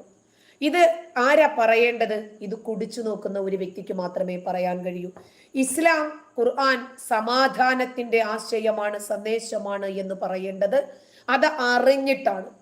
ഖുർആനിന്റെ ചില വചനങ്ങൾ ഞാൻ എടുത്തിട്ട് നിങ്ങളെ പഠിപ്പിച്ചു തരാം. ആ വചനങ്ങൾ കണ്ടിട്ട് നിങ്ങൾ പറയുമോ ഇതിനകത്ത് സമാധാനമാണുള്ളത് എന്ന്? അതായത് ഇന്ന് ഞാൻ പറഞ്ഞില്ലേ, ഇവിടെ മലയാളിയായിട്ടുള്ള ചില ആളുകൾ അത് വളച്ചൊടിച്ച്, ഞാൻ പറഞ്ഞില്ലേ, അത് ഖുർആൻ സാഹിത്യ ഭാഷയാണ്. ശരി എന്റെ പൊന്നാര സുഹൃത്തെ, നിക്ക് ഖുർആനിന്റെ പരിഭാഷ അവിടെ നിൽക്കട്ടെ. ഖുർആനിന്റെ പരിഭാഷ ഇവിടത്തെ വിഷയമേ അല്ല. ഞാൻ ചോദിച്ച ചോദ്യം നിങ്ങൾ ചോദിച്ച ചോദ്യത്തിൽ നിന്ന് ഉരുത്തിരിഞ്ഞതാണ്. നിങ്ങൾ പറഞ്ഞു 23 വർഷ കാലഘട്ടത്തിനിടയിൽ ജിബ്രീലിൽ നിന്നും അള്ളാഹുവിന് കിട്ടിയ ദൈവികമായ വെളിപാട് മുഹമ്മദ് നബിക്ക് ലഭിച്ചത് സത്യസന്ധമായി വള്ളിപുള്ളിക്ക് പോലും വ്യത്യാസമില്ലാതെ ഈ മനോഹരമായി എഴുതിയതാണ് ഈ ഖുർആൻ എന്ന് പറഞ്ഞപ്പോൾ ഞാൻ ചോദിച്ചു, അതിന്റെ തെളിവെന്താണ്? ഇത് മുഹമ്മദ് നബിക്ക് ഇറങ്ങിയത് തന്നെയാണ് എന്നുള്ളതിന്റെ തെളിവെന്താണ്? അത് പറയേണ്ടത് മുഹമ്മദ് നബി അല്ലേ? ഖുർആൻ തന്നെയാണ് തെളിവ്. അത് മുഹമ്മദ് നബി അല്ലേ പറയേണ്ടത്? ഖുർആൻ തന്നെയാണ് തെളിവ് എന്നല്ല. അത് ശരിയല്ല. അതായത് ശ്രീനാരായണ ഗുരുവിനെ കുറിച്ച് ഒരു കാര്യം എഴുതിയാൽ അതിന്റെ താഴെ ശ്രീനാരായണ ഗുരു എന്നുണ്ടാവും. അദ്ദേഹത്തിന്റെ ബയോളജിക്കൽ ഹിസ്റ്ററിയിൽ അദ്ദേഹത്തിന്റെ പേരാണുള്ളത്. ഗാന്ധിജി എഴുതി എന്റെ സത്യാന്വേഷണ പരീക്ഷണങ്ങൾ, അത് അദ്ദേഹം കണ്ടു ബോധ്യപ്പെട്ടതാണ് ജീവിച്ചിരിക്കുമ്പോൾ തന്നെ. APJ അബ്ദുൽ കലാം എഴുതി ദി ഫയർ ഓഫ് വിങ്സ്, അദ്ദേഹത്തിൻ്റെതാണ് ആത്മകഥ. അതൊക്കെ എഴുതുമ്പോൾ അവരൊക്കെ ജീവിച്ചിരുന്നു, അതിന്റെ അപ്രൂവൽ അവര് തന്നെയാണ്. ഇത് നബി മരണപ്പെട്ടതിന് ശേഷം ക്രോഡീകരിച്ച ഒരു ഗ്രന്ഥം നബിക്ക് ഇറങ്ങിയതാണ് എന്ന് പറയുമ്പോ ഇതിന്റെ വിശ്വസനീയത എന്താണ് എന്നാണ് എന്റെ ചോദ്യം. അതിന്റെ വിശ്വാസം എന്ന് പറഞ്ഞാൽ മുഹമ്മദ് നബി വഫാത്തായതിനു ശേഷം അബൂബക്കർ സിദ്ദീഖിലൂടെയാണ് ഖുർആൻ ക്രോഡീകരിക്കപ്പെട്ടത്. അപ്പോൾ തന്നെ അതിന്റെ അപ്രൂവൽ നഷ്ടപ്പെട്ടു. അല്ല, അതിന്റെ അപ്രൂവൽ നഷ്ടപ്പെട്ടു. കാരണം ഈ ഖുർആൻ ബൈഹാർട്ട് ചെയ്ത ആളായിരുന്നില്ല അബൂബക്കർ. അബൂബക്കർ ഇല്ല, അബൂബക്കർ നബി നിക്ക് സുഹൃത്തെ, അല്ല വളച്ചൊടിക്കുന്നോ ഇല്ലേ എന്നുള്ളത് രണ്ടാമതാണ്. അബൂബക്കർ മുഹമ്മദിൽ നിന്നും ഖുർആൻ മുഴുവനും മനഃപ്പാഠമാക്കിയ വ്യക്തികളുടെ ലിസ്റ്റിൽ ഇല്ല. പിന്നെങ്ങനെ അബൂബക്കർ ക്രോഡീകരിക്കും? വെറും അബൂബക്കർ മാത്രമല്ലല്ലോ പറഞ്ഞത്, ആദ്യം കേട്ടില്ലേ? അതായത് അബൂബക്കർ സിദ്ദീഖിന്റെ കൂടെ, അതായത് മുഹമ്മദ് നബിയുടെയും അബൂബക്കർ സിദ്ദീഖിന്റെ ആ ഒരു സ്നേഹിതന്മാർ എന്ന് തന്നെ പറയാം, അവരിലൊക്കെ ഉണ്ടായിരുന്ന ആ വാക്കുകൾ, അതായത് ജിബ്രീൽ മുഖാന്തരം കിട്ടിയ വാക്കുകൾ അവർ മനഃപ്പാഠമാക്കി വെച്ചു. പിന്നീട് അബൂബക്കർ സിദ്ദീഖ് എന്ന അവരുടെ കൈകളാലാണ് ഖുർആൻ ക്രോഡീകരിക്കപ്പെട്ടത്. പിന്നെ എങ്ങനെയാണ് 200 വർഷങ്ങൾക്ക് ക്രോഡീകരിക്കപ്പെട്ടത്? ശരി, മുഹമ്മദ് നബി അപ്പോഴും അബൂബക്കർ കണ്ടിട്ടില്ല, അല്ല അലി കണ്ടിട്ടില്ല എന്നൊക്കെ. ശരി, അപ്പോഴും ചോദ്യം ബാക്കിയാണ്. ഈ ഖുർആൻ പൂർണ്ണ രൂപത്തിൽ ഒരു പുസ്തക രൂപമാക്കി വരുന്നുള്ള ഇനിയും വരുന്ന മുഴുവൻ മനുഷ്യ മനസാക്ഷികൾക്കും നൽകാൻ നബി ബാധ്യതപ്പെട്ട ആളായിരുന്നല്ലോ. അതെന്താ ക്രോഡീകരിക്കുന്നതിന് മുമ്പ് നബി അങ്ങ് മരിച്ചുപോയത്? അത് വേറെ വിഷയം അല്ല, ഈ വിഷയം തന്നെയാണ്, വേറെ ഒരു വിഷയവുമല്ല. ഞാൻ ചോദിക്കുന്നത്, ഇത് ലോക ജനങ്ങൾക്ക് മുഴുവനും എത്തിക്കാൻ ബാധ്യതപ്പെട്ട നബി എന്തുകൊണ്ട് അത് എത്തിക്കാതെ മരിച്ചു? നബിയുടെ അപര്യാപ്തതയാണ്, അള്ളാഹുവിന്റെ കുറവാണത്. അതിന് ഞാനൊരു മറുപടി പറയാം. മുഹമ്മദ് നബി വഫാത്തായി എന്നുണ്ടെങ്കിലും മുഹമ്മദ് നബി ഖുർആനിലൂടെ തന്നെ അള്ളാഹു പറയുന്നുണ്ട്, ഇത് ലോകാവസാനം വരെ മനുഷ്യർക്ക് മാതൃകയായിട്ടുള്ള ഒരു ഗ്രന്ഥം തന്നെയാണ് എന്ന് പറയുന്നുണ്ട്. അപ്പൊ ആ ഗ്രന്ഥം അവസാന കാലഘട്ടം വരെ പരവതാനി പോലെ പറന്നുയരുന്ന സമയം. അല്ല, അത് എന്ത് വേണമെങ്കിലും പറന്നോട്ടെ, അത് പരവതാനി പോലെയോ സുഹൃത്തെ, അത് പരവതാനി പോലെയോ പാരച്ചൂട്ട് പോലെയോ പറന്നോട്ടെ, ഇതൊന്നും ഇവിടുത്തെ വിഷയമല്ല. ചോദ്യം വീണ്ടും ഒരിക്കൽ, സമയം അതിക്രമിച്ചിരിക്കുന്നു, ഒരുപാട് കോളുകൾ വരുന്നുണ്ട്, സമയം അതിക്രമിച്ചിട്ടുണ്ട്. എന്റെ ചോദ്യം ഇതാണ്, ഇത് നബിക്ക് കിട്ടിയതാണ്, ഇത് തന്നെയാണ് ജിബ്രീൽ നബിക്ക് ഓതിക്കൊടുത്തിരുന്നത് എന്നതിന്റെ തെളിവ് എന്താണ്? നമ്മളിപ്പോ ഒരു കാര്യം മനഃപ്പാഠമാക്കുന്നു, കുറച്ച് കഴിയുമ്പോൾ സ്വാഭാവികമായും അതിന്റെ വള്ളിക്കും പുള്ളിക്കും വ്യത്യാസമുണ്ടാകും. ഞാൻ ഖുർആൻ മനഃപ്പാഠമാക്കിയ ആളാണ്. ഇപ്പൊ ഓതാൻ ശ്രമിച്ചാൽ ഒരു ഭാഗത്ത് നിന്ന് മറ്റൊരു ഭാഗത്തേക്ക് പോകും. അവിടെയാണ് വേറൊരു സംഭവം. അത് എന്ന് വെച്ച് കഴിഞ്ഞാൽ അള്ളാഹുവും മുഹമ്മദ് നബി സല്ലല്ലാഹു അലൈഹി വസല്ലമയും ആയിട്ടുള്ള ഒരു കരാറ് ഉണ്ടതിൽ. കാരണം അവർക്ക് ഇനി പഠിപ്പിച്ചു കൊടുക്കുന്ന ഒരു ദിവസമാണ് ഇരുന്ന് പഠിപ്പിച്ചു കൊടുക്കുന്നതെന്നുണ്ടെങ്കിലും ഇത് ലോകത്തിന് മാതൃകയാകേണ്ട ഈ സംഭവം. അല്ല, ഈ കരാർ നിങ്ങൾക്ക് മാത്രം എവിടെ നിന്ന് കിട്ടി? പ്രത്യേക ഒരു കഴിവ് കൊടുത്തിട്ടുണ്ടാകാം. നബിയും അള്ളാഹുവും തമ്മിലുള്ള കരാറിനെ കുറിച്ച് നിങ്ങൾക്ക് എവിടെ നിന്നാണ് കിട്ടിയത്? എന്താണ് അതിന്റെ ആധികാരികത? മുഹമ്മദ് നബി എന്ന് പറയുന്നത് ഒരു സാധാരണ മനുഷ്യനല്ല. അല്ല, സമ്മതിക്കുന്നു. ഞാൻ ചോദിക്കുന്നത്, അള്ളാഹുവും നബിയും തമ്മിൽ ഒരു കരാർ ഉണ്ടായിരുന്നു എന്ന് നിങ്ങൾ പറഞ്ഞല്ലോ, നിങ്ങൾക്കത് എവിടെ നിന്ന് കിട്ടി? എന്താണ് അതിന്റെ ആധികാരികത? ആ കരാർ തന്നെയാണ് ഈ ഖുർആൻ. കാരണം അള്ളാഹു ആ കരാർ ഉണ്ടായിരുന്നു എന്നത് നിങ്ങൾക്ക് എവിടെ നിന്ന് ലഭിച്ച തെളിവാണ്? അതായത് ജനങ്ങളിലേക്ക് എത്തിച്ചു. ഖുർആൻ അള്ളാഹുവിന്റെ കലാമാണ്, അള്ളാഹുവിന്റെ സംസാരമാണ് ഖുർആൻ. അപ്പോ അള്ളാഹു സംസാരിച്ച ആ സംഭവങ്ങളൊക്കെ പല ചെറിയ ചെറിയ വേർഡുകളാക്കി മാറ്റി ഇതുവരെ നിങ്ങൾ എന്റെ ചോദ്യത്തിലേക്ക് വന്നിട്ടേ ഇല്ല. എന്റെ ചോദ്യം, എനിക്കൊരാള് വിശ്വസിച്ച് തരുന്ന ഒരു സാധനം ഞാൻ നിങ്ങളെ ഏൽപ്പിക്കാൻ പറയുന്നു, ഞാനത് വിശ്വസിച്ചു കൊണ്ടുവന്ന് നിങ്ങളെ ഏൽപ്പിച്ചു. ഇത് എനിക്കും നിങ്ങൾക്കും അപ്പുറത്ത് വേറൊരാൾ കൂടി ഉണ്ടല്ലോ, ഇയാള് തന്നെ തന്നതാണ് നിങ്ങൾക്കിത് എന്നുള്ളതിന്റെ തെളിവ് ഞാൻ മാത്രമാണ്. കാരണം ഞാനാണ് മീഡിയേറ്റർ. ഞാനത് കണ്ടിട്ടില്ല, ഞാൻ മരിച്ചുപോയി. അപ്പോൾ നിങ്ങൾക്ക് തന്ന സാധനം, ഞാൻ കൊണ്ട് തന്ന സാധനം തന്നെയാണോ നിങ്ങൾ ജനങ്ങൾക്ക് മുമ്പിൽ ഡിസ്പ്ലേ ചെയ്യുന്നത് എന്നതിന്റെ തെളിവ് എന്താണ്? അള്ളാഹു ഗ്രന്ഥമിറക്കി, ജിബ്രീലാണ് ഇത് കൊണ്ടുവന്ന് കൊടുത്തത്. ജിബ്രീലാണ് കൊടുത്തത് ഈ ഗ്രന്ഥം. ദൈവിക വെളിപാടുകൾ ജിബ്രീൽ കൊണ്ടുവന്ന് മുഹമ്മദിന് കൊടുക്കുന്നു. മുഹമ്മദ് ഇത് ജനങ്ങൾക്ക് മനഃപ്പാഠമാക്കാൻ കൊടുക്കുന്നു. ഈ ജനങ്ങൾ ഇത് മനഃപ്പാഠമാക്കുന്നു. മുഹമ്മദ് നബി മരിക്കുന്നു. ഒരുപാട് ആളുകൾ ഖുർആൻ മനഃപ്പാഠമാക്കുന്നു. അവരെല്ലാം കൂടി ഒരുമിച്ചിരുന്നത് എഴുതുന്നു. ഇങ്ങനെ ആയിരിക്കും. ഒരായത്തുണ്ട്, സൂറത്ത് റഹ്മാൻ, കാരുണ്യവാൻ, ഖുർആനിന്റെ മണവാട്ടി എന്നറിയപ്പെടുന്ന അധ്യായമാണത്. അതിനകത്ത് എന്നത് 30-ലധികം തവണകളിൽ ആവർത്തിക്കുന്നുണ്ട്, ഒരേ വചനം തന്നെ. അത് എന്തുകൊണ്ടാണ് അങ്ങനെ സംഭവിച്ചത് എന്ന് പറഞ്ഞു കഴിഞ്ഞാൽ, ഇപ്പോ നമ്മൾ ഒരു സ്ക്രിപ്റ്റ് എഴുതുന്നു. ഈ സ്ക്രിപ്റ്റ് എഴുതുന്നത് പല ആളുകളിൽ നിന്ന് കിട്ടുന്ന ചെറിയ ചെറിയ തുണ്ടുകൾ വെച്ചിട്ടാണ് ഒരു സിനിമ തന്നെ നിർമ്മിക്കുന്നത് എന്ന് മനസ്സിലായിക്കോ. ഒരു ഉദാഹരണം പറയാണ്, ഇനി അത് ഒരു വിമർശനമാക്കി മാറ്റേണ്ട ആവശ്യമില്ല. അപ്പൊ ഒരു സിനിമ ഇറങ്ങുന്ന സമയം പല ആളുകളുടെയും ആ ഒരു ചിലപ്പോ ഒരു സീന് ഇന്ന മാതിരി ചെയ്താലാണ് അത് വിജയിക്കുക. എന്റെ പൊന്നാര സുഹൃത്തെ, ഈ സിനിമ ഇറങ്ങുന്നത് പോലെയോ ഒരു യൂണിവേഴ്സിറ്റിയിൽ നിന്ന് ഒരാൾ പഠിച്ചിറങ്ങി ആളെ പഠിപ്പിക്കുന്നത് പോലെയോ അല്ല കാരുണ്യവാനായ അള്ളാഹുവിന്റെ ഗ്രന്ഥം എന്ന് ആദ്യം നിങ്ങൾ മനസ്സിലാക്കണം. ആ ഗ്രന്ഥത്തിന് പവിത്രതയുണ്ട്. ഞാൻ പറയട്ടെ, ഉദാഹരണങ്ങൾക്കൊന്നും ഇവിടെ ആവശ്യമില്ല. ഇവിടെ ഉദാഹരണത്തിന്റെ ആവശ്യമില്ലാതെ തന്നെ കാര്യങ്ങൾ വ്യക്തമാണ്. ഇവിടെ ലോക ജനങ്ങൾക്ക് മുഴുവനും സുഹൃത്തെ നിക്ക് ലോക ജനങ്ങൾക്ക് മുഴുവനും സന്മാർഗമായി അള്ളാഹു ഇറക്കിയ ഗ്രന്ഥത്തിൽ അങ്ങനെ യാതൊരു വിധമായ മനുഷ്യന്റെ കൈകടത്തലുകളും ഇല്ലാതെ, ന്യൂനതകളില്ലാതെ, കെട്ടുപാടുകളും കുറ്റങ്ങളും ഇല്ലാതെ, ഒരു ദൗർബല്യവുമില്ലാതെ, ന്യൂനതകളില്ലാതെ, ആവർത്തനങ്ങളില്ലാതെ, അത് അങ്ങനെ കൃത്യമായ രൂപത്തിൽ ജനങ്ങളിൽ എത്തിക്കാൻ അള്ളാഹുവിന് കഴിഞ്ഞിട്ടില്ല എന്നാണ് ഇപ്പൊ മനസ്സിലാകുന്നത്. അതുകൊണ്ടാണ് അതിനകത്ത് ആവർത്തനങ്ങൾ വന്നത്. 1. 2, ഞാൻ പറയട്ടെ. 2, മുഹമ്മദ് നബിക്ക് കിട്ടിയ ഈ വെളിപാട്, മുഹമ്മദ് നബിക്ക് ലഭിച്ച ഈ വെളിപാട്, മുഹമ്മദ് നബി ഒരിക്കലും ജനങ്ങളോട് നിങ്ങൾ കൃത്യമായ രൂപത്തിൽ ഒന്ന് എഴുതി വെക്കൂ വരും ജനതയ്ക്കു വേണ്ടി എന്ന് പറഞ്ഞിട്ടില്ലേ? അതുകൊണ്ടാണ് അത് എഴുതാതെ നബി മരിച്ചു പോയത്. ഇത് നബിക്ക് ഒരിക്കലും അറിയില്ല, നബി ഇത് കണ്ടിട്ടില്ല, നബിക്ക് ഇറങ്ങിയതാണ് എന്നതിന് തെളിവുമില്ല.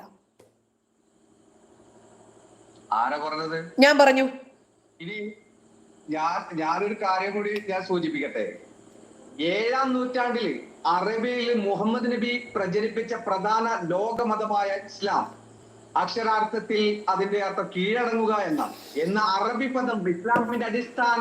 സുഹൃത്തെ, നിങ്ങള് ഇസ്ലാമിനെ കുറിച്ച് വർണ്ണിക്കുകയോ ഇവിടെ ഖുർആൻ പ്രബോധനം ചെയ്യുകയോ അല്ല വേണ്ടത്. എന്റെ ചോദ്യം, ഇത് അള്ളാഹുവിന്റെ വെളിപാടല്ല എന്ന് ഞാൻ സമർത്ഥിക്കും ഖുർആനിന്റെ വചനങ്ങളുടെ അടിസ്ഥാനത്തിൽ. കാരണം അള്ളാഹു ഒരിക്കൽ പറയുന്നത് പിന്നീട് മാറ്റി പറയുന്നു, തിരുത്തി പറയുന്നു, പറയുന്നതിന്റെ വിപരീതം പറയുന്നു, ഇങ്ങനെയൊക്കെ പറയുന്നുണ്ട് ഖുർആനിൽ. ഇപ്പോ അങ്ങനെ ഞാൻ ചെറിയൊരു കാര്യം പറയട്ടെ. നിങ്ങൾ മലയാളികൾക്ക് ഈ സാഹിത്യപരമായിട്ടുള്ള ഖുർആന്റെ അർത്ഥം അറിഞ്ഞുകൊണ്ട് നിങ്ങളൊരു ഖുർആന്റെ പരിഭാഷയാണ് എന്ന് എഴുതി വെച്ചിട്ടുണ്ടല്ലോ. എന്റെ സുഹൃത്തെ, നിങ്ങൾ ഖുർആൻ പരിഭാഷയിലേക്കോ ഖുർആനിന്റെ ശാസ്ത്രത്തിലേക്കോ സാഹിത്യത്തിലേക്കോ ഒന്നും പോകേണ്ട കാര്യം ഇവിടെയില്ല. എന്റെ ഒന്നാമത്തെ ചോദ്യത്തിൽ തന്നെ താങ്കൾക്ക് ഉത്തരം കിട്ടിയിട്ടില്ല ഇതുവരെ. അതായത് ഇത് തന്നെയാണോ അള്ളാഹു ഇറക്കിയത് എന്നതിന് എന്താണ് തെളിവ്? മുഹമ്മദ് നബിക്ക് കിട്ടിയ വെളിപാട് ഇതാണ് എന്നതിന്റെ തെളിവ് എന്താണ് എന്നതാണ് ചോദ്യം. അടിസ്ഥാനപരമായിട്ട് ഇസ്ലാമിക ലോകത്തെ മുസ്ലിങ്ങൾ വിശ്വസിച്ചു വരുന്ന ഖുർആൻ തന്നെയാണ് ഇതിനെല്ലാ വിഷയത്തിലും തെളിവ്. അല്ല, ഖുർആൻ എങ്ങനെയാ തെളിവാകുക? ആദ്യം ഖുർആൻ ദൈവികമാണ് എന്നതിന് തെളിവ് എവിടെ? ഖുർആൻ ദൈവികമാണ് എന്നതിന്റെ തെളിവ് എവിടെ? തെളിവാണല്ലോ ഖുർആനിൽ നിന്ന് ജീവിച്ചിരിക്കുന്ന ആ ഒരു വലിയ സംഭവമായിട്ട് അല്ല. എന്നിട്ട് താങ്കൾ പറഞ്ഞു, നിങ്ങൾ പറയുന്നതാണ് ശരിയെങ്കിൽ വലിയ ഒരു വിഭാഗം മുസ്ലിങ്ങള് ഈ മതം ഉപേക്ഷിച്ച് പോകണ്ടേന്ന്. ഒക്ടോബർ 12 തോന്നുന്നു. ഒക്ടോബർ 12 ഞങ്ങൾക്കൊരു ലിറ്റ്മസിന്റെ മീറ്റ് ഉണ്ട്. ഒക്ടോബർ 12 തന്നെയല്ലേ? ഒക്ടോബർ 12-ാം തീയതി നമ്മുടെ സ്വപ്ന നഗരിയിലാണ്, കോഴിക്കോട്. അവിടെ നിങ്ങളൊന്ന് വന്നു നോക്കിയാൽ നിങ്ങൾക്കറിയാം എത്ര മുസ്ലിങ്ങൾ ഇസ്ലാം വിട്ട് പുറത്തു വരുന്നുണ്ട്. അപ്പോ എല്ലാ മുസ്ലിങ്ങളും എന്തുകൊണ്ട് വരുന്നില്ല എന്നതിന് ചോദ്യമില്ല. ഒരു മുസ്ലിം സമുദായത്തിൽ ജനിച്ച ഒരു വ്യക്തിക്ക് മുസ്ലിമിന്റെ പേരിട്ടത് കൊണ്ട് അവൻ മുസൽമാൻ ആവണമെന്നില്ല. പക്ഷേ ഇസ്ലാമിക ജീവിത ചരിത്രങ്ങളും ഖുർആനെ വിശ്വസിച്ചുകൊണ്ട് ജീവിക്കുന്ന മനുഷ്യനാണെങ്കിൽ അവൻ മുസ്ലിം ആണെന്ന് തന്നെ തെളിയിക്കാൻ കഴിയും. കാരണം അവന്റെ വിശ്വാസമാണ്, അവന്റെ ഈമാൻ വിശ്വാസമാണ്. ആ ഈമാന് യാതൊരുവിധ ആ ഒരു വാല്യൂ ഇല്ല എന്നുണ്ടെങ്കിൽ തീർച്ചയായിട്ടും അവൻ ചിലപ്പോ ഇസ്ലാം മതത്തെ വേറിട്ടൊരു കണ്ണോട് കൂടി തന്നെ. സോറി, നിങ്ങളുടെ കോള് കട്ട് ചെയ്യാനായിട്ടുണ്ട്. സമയം ഒരുപാട് അതിക്രമിച്ചിട്ടുണ്ട്. ഓവർടേക്ക് ചെയ്യല്ലേ? സമയം ഒരുപാട് അതിക്രമിച്ചിട്ടുണ്ട്. നിങ്ങൾ തന്നെ സംസാരിക്കുന്നുണ്ട്. എനിക്ക് ഏതാണ്ട് 60 കോള് മിസ്സായി പോയി. അപ്പോ ഇവിടെ ഞാൻ ചോദിച്ച ഒരു ചോദ്യത്തിന് പോലും ഉത്തരം നൽകാൻ നിങ്ങൾക്ക് കഴിഞ്ഞിട്ടില്ല. ആ ഒരു ചോദ്യത്തിൽ നിന്നു മാത്രമേ ബാക്കി നമ്മുടെ കോൺവെർസേഷൻ മുന്നോട്ട് കൊണ്ടുപോകാൻ സാധിക്കൂ. എന്റെ ചോദ്യം ഇതായിരുന്നു, ഇത് അള്ളാഹു ഇറക്കിയ ബോധനം. അർത്ഥങ്ങളും അറിഞ്ഞുകൊണ്ടല്ല ഞാൻ സംസാരിക്കുന്നത്. എന്റെ വിശ്വാസം ഖുർആനാണ്, ഹദീസുണ്ട്. അതിന്റെ എല്ലാ സംഭവങ്ങളും നമ്മൾ പഠിച്ചു മനസ്സിലാക്കിയിട്ടില്ല. പക്ഷെ പൂർവികരായിട്ടുള്ള ആളുകൾ പറഞ്ഞു മനസ്സിലാക്കി തന്നതിന്റെ അടിസ്ഥാനത്തിലാണ് ഞാൻ എനിക്ക് തെളിവായിട്ടുള്ളത് ഖുർആൻ തന്നെയാണ് എന്നുള്ള ആത്മവിശ്വാസത്തോടു കൂടി തന്നെയാണ് ഞാനിപ്പോ ഈ ലൈവിൽ വന്ന് ഫോൺ ചെയ്ത് നിങ്ങളോട് സംസാരിച്ചത്. അപ്പോ എനിക്ക് എന്റെ വിശ്വാസം ഒരിക്കലും ഒരാൾ പറഞ്ഞതിനെ അനുസരിച്ച് മാറേണ്ട ഒരാവശ്യവുമില്ല. കാരണം എനിക്കും ഒരു എന്റെ ഒരു ബുദ്ധിയുണ്ട്. ഹലോ സുഹൃത്തെ, പ്ലീസ് ഒന്ന് സൈലന്റ് ആകൂ. ആദ്യം നിങ്ങൾ പറഞ്ഞത് ഈ ഖുർആൻ അള്ളാഹുവിന്റെ ഗ്രന്ഥമാണെന്നും ലോകാവസാനം വരെയുള്ള ജനതയ്ക്ക് അള്ളാഹു ഇറക്കിയ രൂപത്തിൽ തന്നെയാണ് ഇന്ന് ഇത് അബൂബക്കർ ക്രോഡീകരിച്ചിരിക്കുന്നത് എന്നുമാണ് താങ്കൾ പറഞ്ഞത്. അപ്പോഴും എന്റെ ചോദ്യം ബാക്കിയാണ്. അള്ളാഹു ഇറക്കിയ, അതല്ലെങ്കിൽ അള്ളാഹു ജിബ്രീൽ മുഖേന പ്രവാചകന് നൽകിയ വെളിപാടാണ് ഈ ഗ്രന്ഥം എന്നതിന് തെളിവില്ല. 1. 2, എന്തുകൊണ്ടാണ് ഇത് ഗ്രന്ഥരൂപത്തിലാക്കാതെ പ്രവാചകൻ മരണപ്പെട്ടു പോയത്? 2. 3, ഈ ഖുർആനിന്റെ വിശ്വാസ്യത ലോകാവസാനം വരെ ചോദ്യം ചെയ്യപ്പെടാൻ കാരണം മുഹമ്മദ് നബിയുടെ മരണശേഷം ഇത് ക്രോഡീകരിച്ചു എന്നുള്ളതാണ്. താങ്കളും അത് അംഗീകരിച്ചിരിക്കുന്നു. ഐ എം സോറി, നിങ്ങളുടെ ടൈം വേസ്റ്റ് ചെയ്യുവാണ്. പറയുന്നത് തന്നെ വീണ്ടും പറഞ്ഞുകൊണ്ടിരിക്കുവാണ്. ഐ എം സോറി, എനിക്ക് കോൾ കട്ട് ചെയ്യേണ്ടി വന്നു. കാരണം വീണ്ടും നമ്മളെ പറഞ്ഞത് തന്നെ വീണ്ടും പറയിപ്പിക്കുവാണ് ചെയ്യുന്നത്. ഖുർആൻ അള്ളാഹു ഇറക്കിയ വെളിപാടാണെങ്കിൽ അതങ്ങനെ തന്നെ നിലനിർത്താൻ അള്ളാഹുവിന് സാധിക്കണമായിരുന്നു. അത് അള്ളാഹുവിന് സാധിച്ചിട്ടില്ല. അതിൽ അള്ളാഹു പരാജയപ്പെട്ടു പോയി. ഒന്നാമത്തെ പരാജയം അതാണ്. 2, ഖുർആനിന് ഒരുപാട് പരിഭാഷകളുണ്ട്. എന്താണ് ഖുർആൻ എന്നത് ഖുർആൻ കൊണ്ട് പോലും ജനങ്ങൾക്ക് മനസ്സിലാക്കാൻ സാധിക്കാത്ത രൂപത്തിൽ കടിച്ചാ പൊട്ടാത്ത രൂപത്തിൽ നായയുടെ മുമ്പിൽ തൊണ്ടിത്തേങ്ങ കൊണ്ടിട്ട് കൊടുത്തതുപോലെ ഈ മനുഷ്യന്റെ ബുദ്ധിയെ കൺട്രോൾ ചെയ്യുന്ന, മനുഷ്യന്റെ കഴിവും കഴിവുകേടും അവന്റെ കഴിവുകളും ന്യൂനതകളും ദൗർബല്യങ്ങളും എല്ലാം കൃത്യമായി അറിയുന്ന അള്ളാഹു ജനങ്ങൾക്ക് മനസ്സിലാകുന്ന രൂപത്തിൽ ലളിതമായി ഒരു ഗ്രന്ഥത്തെ അവതരിപ്പിക്കുന്നതിൽ പരാജയപ്പെട്ടു പോയി. ഇനി ഏറ്റവും ഒടുവിലായി ഈ ഗ്രന്ഥം മുഹമ്മദ് നബിക്ക് ഇറങ്ങിയതാണെങ്കിൽ നബി അത് സത്യസന്ധമായി ലോക അവസാനം വരെയുള്ള ജനങ്ങളിലേക്ക് എത്തിക്കാൻ ബാധ്യസ്ഥനായിരുന്നു. നബി അത് ചെയ്യാതെ മരിച്ചു. ഇനി ഏറ്റവും ഒടുവിലായി ഈ ഗ്രന്ഥത്തെ സംശയത്തിന്റെ മുൾമുനയിൽ നിർത്തുന്നത് ഏറ്റവും പ്രധാനപ്പെട്ട ഒരു പോയിന്റ്, നബിയുടെ മരണശേഷം അത് ക്രോഡീകരിച്ചു എന്നത് തന്നെയാണ്. കാരണം ഇത് തന്നെയാണോ തനിക്കിറങ്ങിയത്? ഇത് ഡ്യൂപ്ലിക്കേറ്റ് ആണോ അതോ ഒറിജിനലിനെ വെല്ലുന്ന വ്യാജനാണോ എന്ന് തിരിച്ചറിയേണ്ടത് മുഹമ്മദ് നബി തന്നെയായിരുന്നു. നബി അത് കണ്ടിട്ടില്ല. ഈ ഖുർആൻ ഈ രൂപത്തിൽ ക്രോഡീകരിച്ചത് മുഹമ്മദ് നബി കാണണമായിരുന്നു. ഇത് ഖുർആൻ പ്രവാചകന് കുറെ ഖുർആൻ എഴുത്തുകാരുണ്ടായിരുന്നു. ആ ഖുർആൻ എഴുത്തുകാരൊക്കെ നിരന്നിരുന്ന് എഴുതുകയാണ്. യമാമ യുദ്ധത്തില് ഖുർആൻ മനഃപ്പാഠമാക്കിയ ഒരുപാട് ആളുകൾ മരണപ്പെട്ടു പോയി. ഇവരൊക്കെ മരണപ്പെട്ടു പോയപ്പോൾ ഉസ്മാനൊക്കെ ഭയപ്പെട്ടു. ഉസ്മാന്റെ കാലഘട്ടത്തിലുള്ള പ്രവാചകന്റെ അനുചരന്മാരും ഭയപ്പെട്ടു. ഖുർആൻ എങ്ങാനും ഇനി അന്യം നിന്ന് പോകുമോ?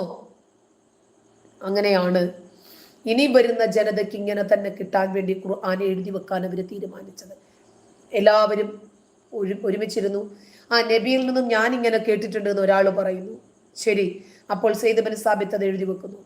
അടുത്ത ആള് പറയുന്നു ഞാനും ഇത് കേട്ടിട്ടുണ്ട്. ശരി, അവരെഴുതുന്നു. അടുത്ത ആള് പറയുന്നു ഞാനിത് കേട്ടിട്ടുണ്ട്.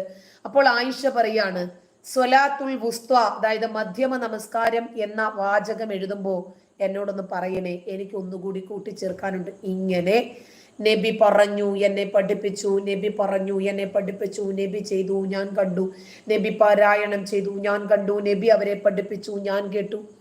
ഇതിനൊക്കെ വിശ്വാസ്യത എന്താണ്? ഈ രൂപത്തിൽ ഒരുപാട് ആളുകൾ ഒരുമിച്ചിരുന്ന് എഴുതിയ ഒരു ഗ്രന്ഥം. അതുകൊണ്ടാണ് ഇതിനകത്ത് ഒരുപാട് പരസ്പര വൈരുദ്ധ്യങ്ങൾ വന്നത്. ഒരുപാട് പരസ്പര വൈരുദ്ധ്യങ്ങൾ. അതായത് മനുഷ്യരെ, നിങ്ങളെ സൃഷ്ടിച്ചത് ഞാനാണ്, നിങ്ങൾക്ക് സന്മാർഗം നൽകേണ്ടത്, അതിന് ബാധ്യതപ്പെട്ട ആള് ഞാനാണ് എന്ന് പറഞ്ഞിട്ട് മറ്റൊരിടത്ത് പറയാണ് ഞാൻ നൽകുന്ന സന്മാർഗത്തിൽ കുറച്ച് ദുർമാർഗവും കൂടി ഉണ്ടാകും കേട്ടോ, കുഴപ്പമുണ്ടോ? നിങ്ങൾ എത്ര വിചാരിച്ചാലും ശരി, ഞാൻ സന്മാർഗത്തിലാക്കുന്ന ഒരാളെ ദുർമാർഗത്തിലാക്കാനോ ഞാൻ ദുർമാർഗത്തിലാക്കുന്ന ഒരാളെ സന്മാർഗത്തിലാക്കാനോ നിങ്ങൾക്ക് കഴിയില്ല എന്ന് അല്ലാഹു പറയുന്നു. അപ്പോ സന്മാർഗം നൽകേണ്ടത് ആരാണ്? ഇബ്ലീസിനെ വഴിപിഴപ്പിച്ചത് അല്ലാഹു ആണ് എന്ന് ഇബ്ലീസ് അല്ലാഹുവിനോട് നേർക്കുനേരെ സംസാരിക്കുന്ന ഒരു ഭാഗമുണ്ട് ഖുർആനിൽ. അങ്ങനെ വരുമ്പോ ഇബ്ലീസിനെ വഴിപിഴപ്പിച്ചത് അല്ലാഹു, സ്വർഗവും നരകവും സൃഷ്ടിച്ചത് അല്ലാഹു, അതിലേക്ക് ജനങ്ങളെ, മനുഷ്യനെയും ജിന്നുകളെയും വലിച്ചിഴച്ച് നരകത്തിലേക്ക് കൊണ്ടുപോകുന്നത് അല്ലാഹു. ഇതുകൊണ്ട് അല്ലാഹുവിന് കിട്ടുന്ന ഗുണങ്ങൾ എന്താ? സ്വർഗവും സൃഷ്ടിച്ചു, അതിന് കുറെ ആളുകളെയും സൃഷ്ടിച്ചു. നരകവും സൃഷ്ടിച്ചു, അതിനെമ്പാടും ആളുകളെയും സൃഷ്ടിച്ചു. ഇതൊരിക്കലും കാരുണ്യവാനായ ഒരു ലോകരക്ഷിതാവിന് ചേർന്നതല്ല. അതുകൊണ്ടാണ് അത് പറയാൻ കാരണം. അപ്പൊ ഈ ഗ്രന്ഥം കുറ്റമറ്റതാണെങ്കിൽ, ലോക അവസാനം വരെയുള്ള ജനതയ്ക്ക് എത്തിച്ചു കൊടുക്കേണ്ടതാണെങ്കിൽ അല്ലാഹു അത് കുറ്റമറ്റ രൂപത്തിൽ ചെയ്യണമായിരുന്നു. ഇത്രയും വൈരുദ്ധ്യങ്ങളും ഇത്രയും പരസ്പര വിരുദ്ധതകളും ഇത്രയും അന്യമത വിരോധങ്ങളും ഒക്കെ നിറച്ചൊരു ഗ്രന്ഥം ഇറക്കിയിട്ട് ഒരു ഭാഗത്ത് പറയാ ഇത് സന്മാർഗമാണ് കേട്ടോ, ഇത് സന്മാർഗമാണ് കേട്ടോ. ഇത് സന്മാർഗമാണോ ദുർമാർഗമാണോ എന്ന് പറയേണ്ടതാരാ? പടച്ചോൻ തന്നെ. ആ പടച്ചോൻ സന്മാർഗവും ദുർമാർഗവും ഏതാണ് എന്ന് ജനങ്ങൾക്ക് കാണിച്ചു കൊടുക്കുക മാത്രമല്ല ചെയ്യേണ്ടിയിരുന്നത്, അത് തെരഞ്ഞെടുക്കാനുള്ള സ്വാതന്ത്ര്യവും കൂടി നൽകണമായിരുന്നു. അത് പറയുമ്പോ നിങ്ങൾ എന്നെ തെറി പറഞ്ഞിട്ട് ഒരു കാര്യമില്ല. അത് ആ തെറികൾ കൊണ്ട് നിറയുവാണ് ചാറ്റ് ബോക്സ്. ഒരു കാര്യവുമില്ല. കാരണം ഇത് അള്ളാഹുവിന്റെ ഗ്രന്ഥമാണ് എന്ന് പറയേണ്ടത് ആരാണ്? പ്രവാചകനാണ്. ആ പ്രവാചകൻ ഒരു ഗ്രന്ഥരൂപത്തിൽ ജനങ്ങളിലേക്ക് എത്തിക്കുന്നതിന് മുമ്പ് മരണപ്പെട്ടു പോയത് അള്ളാഹുവിന്റെ കഴിവുകേടാണ്. മുഹമ്മദ് നബിയെ സൃഷ്ടിച്ചപ്പോൾ തന്നെ അള്ളാഹുവിന് അറിയില്ലായിരുന്നു മുഹമ്മദ് നബി ഇന്ന കാലഘട്ടത്തിൽ മരിക്കുമെന്ന്. പിൽക്കാലത്ത് വരുന്ന ആളുകളാണ് ഖുർആൻ ക്രോഡീകരിക്കുന്നത് എന്ന് പടച്ചവൻ അറിയില്ലായിരുന്നു. അദൃശ്യജ്ഞാനിക്ക് ഇങ്ങനെ ഒരു കാലഘട്ടം വരുമെന്നും ജൂതന്റെ മീഡിയ ഉപയോഗിച്ച് കൂടുതൽ ആളുകൾ ചിന്തിക്കുമെന്നും മനസ്സിലാക്കുമെന്നും അവർ ഇങ്ങനെ ചോദ്യം ചെയ്യുമെന്നും പടച്ചവൻ അറിയില്ലായിരുന്നു. ഇസ്ലാമിന്റെ പ്രവാചകനായ മുഹമ്മദ് നബിയിലെ ഉത്തമമായ മാതൃക ഒരെണ്ണം മാത്രം മതി നമുക്ക് തെളിയാൻ. ഒരൊറ്റ മാതൃക. അതാണ് പ്രവാചകന്റെ 53-ാമത്തെ വയസ്സിൽ 6 വയസ്സുള്ള ചെറിയ കുഞ്ഞിനെ കണ്ടപ്പോൾ ഇളക്കം തട്ടുകയും അവളെ കെട്ടാൻ ആഗ്രഹിച്ചതും പിതാവ് എതിർത്തിട്ട് പോലും ഒരുപാട് സ്വപ്നത്തിന്റെയും അള്ളാഹുവിന്റെ ദൈവികമായ ബോധനത്തിന്റെയും ഒക്കെ കള്ളക്കഥകൾ പറഞ്ഞ് ആ 6 വയസ്സുകാരിയുടെ ബാല്യവും ശൈശവവും കൗമാരവും യൗവനവും വാർദ്ധക്യവും ഒക്കെ നശിപ്പിച്ച ആ ഒരൊറ്റ മാതൃകയിലുണ്ട് പ്രവാചകൻ ഉത്തമനായ പുരുഷോത്തമനായിരുന്നു, മാനവരിൽ മനോഹരനായിരുന്നു എന്നത്. പിന്നീടാണല്ലോ നമ്മള് സൊഫിയയിലേക്കും പ്രവാചകന്റെ വളർത്തുപുത്രനായ സെയ്ദിന്റെ ഭാര്യയിലേക്കും ഒക്കെ പോകേണ്ടത് പിന്നീടുള്ള വസ്തുതയാ. ഇപ്പൊ അതിന്റെ ഒന്നും കാര്യമില്ല. അതല്ലാതെ തന്നെ നമുക്ക് ഏതാണ്ട് കൃത്യമാണ് കാര്യങ്ങൾ. എങ്ങനെയാണ് ഈ പ്രവാചകനിൽ ഉത്തമമായ മാതൃകയുള്ളത് എന്നത് ഒരു ചോദ്യമാണ്. ഒരു ഭാഗം കൂടി നമുക്കൊന്ന് കേൾക്കാം. ഒന്നാമത്തെ കാര്യം, ഇതിൽ പ്രധാനമായും വരുന്നൊരു വിഷയം ഞാനൊന്ന് കണക്ട് ചെയ്തോട്ടെ കേട്ടോ. കാരണം പ്രവാചകന്റെ മാതൃകയാണ് ഇന്ന് എല്ലാവരും ചർച്ച ചെയ്യുന്നത്. ഈ കാലഘട്ടത്തിൽ ഈ പ്രവാചകൻ എങ്ങനെയാണോ മാതൃകാ പുരുഷോത്തമനാകുന്നത്, ഈ പ്രവാചകന്റെ ഈ ഒരൊറ്റ ശൈശവ വിവാഹം മാത്രം മതി പ്രവാചകൻ ലോക ജനതയ്ക്കെന്നല്ല, ആ കാലഘട്ടത്തിനെന്നല്ല, ഈ കാലഘട്ടത്തിനെന്നല്ല, ഒരു കാലഘട്ടത്തിനും യോജിച്ച മാതൃകാ പുരുഷനേ അല്ല. പിന്നെ റസൂൽ അങ്ങനെ കല്യാണം കഴിച്ചു. അതുപോലെ ഒന്നാമത്തെ കാര്യം, ഇതിൽ പ്രധാനമായും വരുന്നൊരു വിഷയമാണ്. പിന്നെ റസൂൽ അങ്ങനെ കല്യാണം കഴിച്ചു, അതുപോലെ തന്നെ ഗാന്ധിജി കഴിച്ചു, അങ്ങനെ കഴിച്ചു, അതൊക്കെ കുഴപ്പമില്ല. പക്ഷെ അത് ലോകർക്ക് മുഴുവൻ റസൂല് കഴിച്ചതും ഗാന്ധിജി കഴിച്ചതും തമ്മിൽ കൂട്ടിക്കുഴയ്ക്കല്ലേ സുഹൃത്തെ. ഗാന്ധിജിയുടെ പല ഭാര്യമാരിൽ ഒരാളായിരുന്നില്ല കസ്തൂർബ. കസ്തൂർബ ശൈശവവും ഗാന്ധിജി വൃദ്ധനുമായിരുന്നില്ല വിവാഹം കഴിക്കുമ്പോൾ. ഗാന്ധിജി ലോക ജനങ്ങൾക്ക് മാതൃകയുമല്ല. ഗാന്ധിജിയെ അള്ളാഹു ആകാശത്ത് നിന്ന് നേരിട്ടിറക്കിയ ദൈവദൂത് ലഭിക്കുന്ന പ്രവാചകനാക്കിയിട്ടുമില്ല. ആ ഗാന്ധിജിയിൽ ഉത്തമമായ മാതൃകയുണ്ടെന്നും ആ ഗാന്ധിജിയെ ജനങ്ങൾ മുഴുവനും പിൻപറ്റിയിട്ടില്ലെങ്കിൽ നരകത്തിലിട്ട് എരിക്കുമെന്നും അള്ളാഹു പറഞ്ഞിട്ടുമില്ല. അതുകൊണ്ട് ഗാന്ധിജിയുടെ മാതൃക വിട്ടുപിടിക്കൂ. മാതൃകയാണ് എന്ന് പറയുന്നിടത്താണ് പ്രശ്നം എന്നുള്ളതാണ് പലപ്പോഴായി ഇത് സ്ഥിരം വരുന്നൊരു ചോദ്യമാണ്. നമ്മൾ വിഷയാവതരണത്തിൽ അത് ഉൾപ്പെടുത്താതിരുന്നത് എന്തായാലും ആ ചോദ്യം വരും എന്നുള്ളത് കൊണ്ടാണ്. അപ്പൊ ഏതായാലും അത് കൃത്യമായി തന്നെ അഡ്രസ് ചെയ്യേണ്ടത് തന്നെയാണ്. റസൂൽ കഴിച്ചത് ആ ചരിത്ര കാലഘട്ടത്തിൽ, ആ കാലഘട്ടത്തിൽ ശരിയായിരിക്കാം, പക്ഷേ അത് ലോകർക്ക് മുഴുവൻ മാതൃകയാണ് എന്ന് പറയുന്നിടത്താണ് പ്രശ്നം. ആ കാലഘട്ടത്തിലും ശരിയല്ല സുഹൃത്തെ, ഈ കാലഘട്ടത്തിലും ശരിയല്ല. മാനവ കുലത്തിനൊരിക്കലും അംഗീകരിക്കാൻ സാധിക്കാത്ത ഒരു വിവാഹമായിരുന്നു അത്. കാരണം ലോക ജനങ്ങൾക്ക് മാതൃകയായിട്ട് അയച്ച പ്രവാചകനായതുകൊണ്ട്. 1. 2, ഈ പ്രവാചകനിൽ ഉത്തമ മാതൃകയുണ്ട് എന്ന് ഖുർആൻ പറഞ്ഞതുകൊണ്ട്. 2.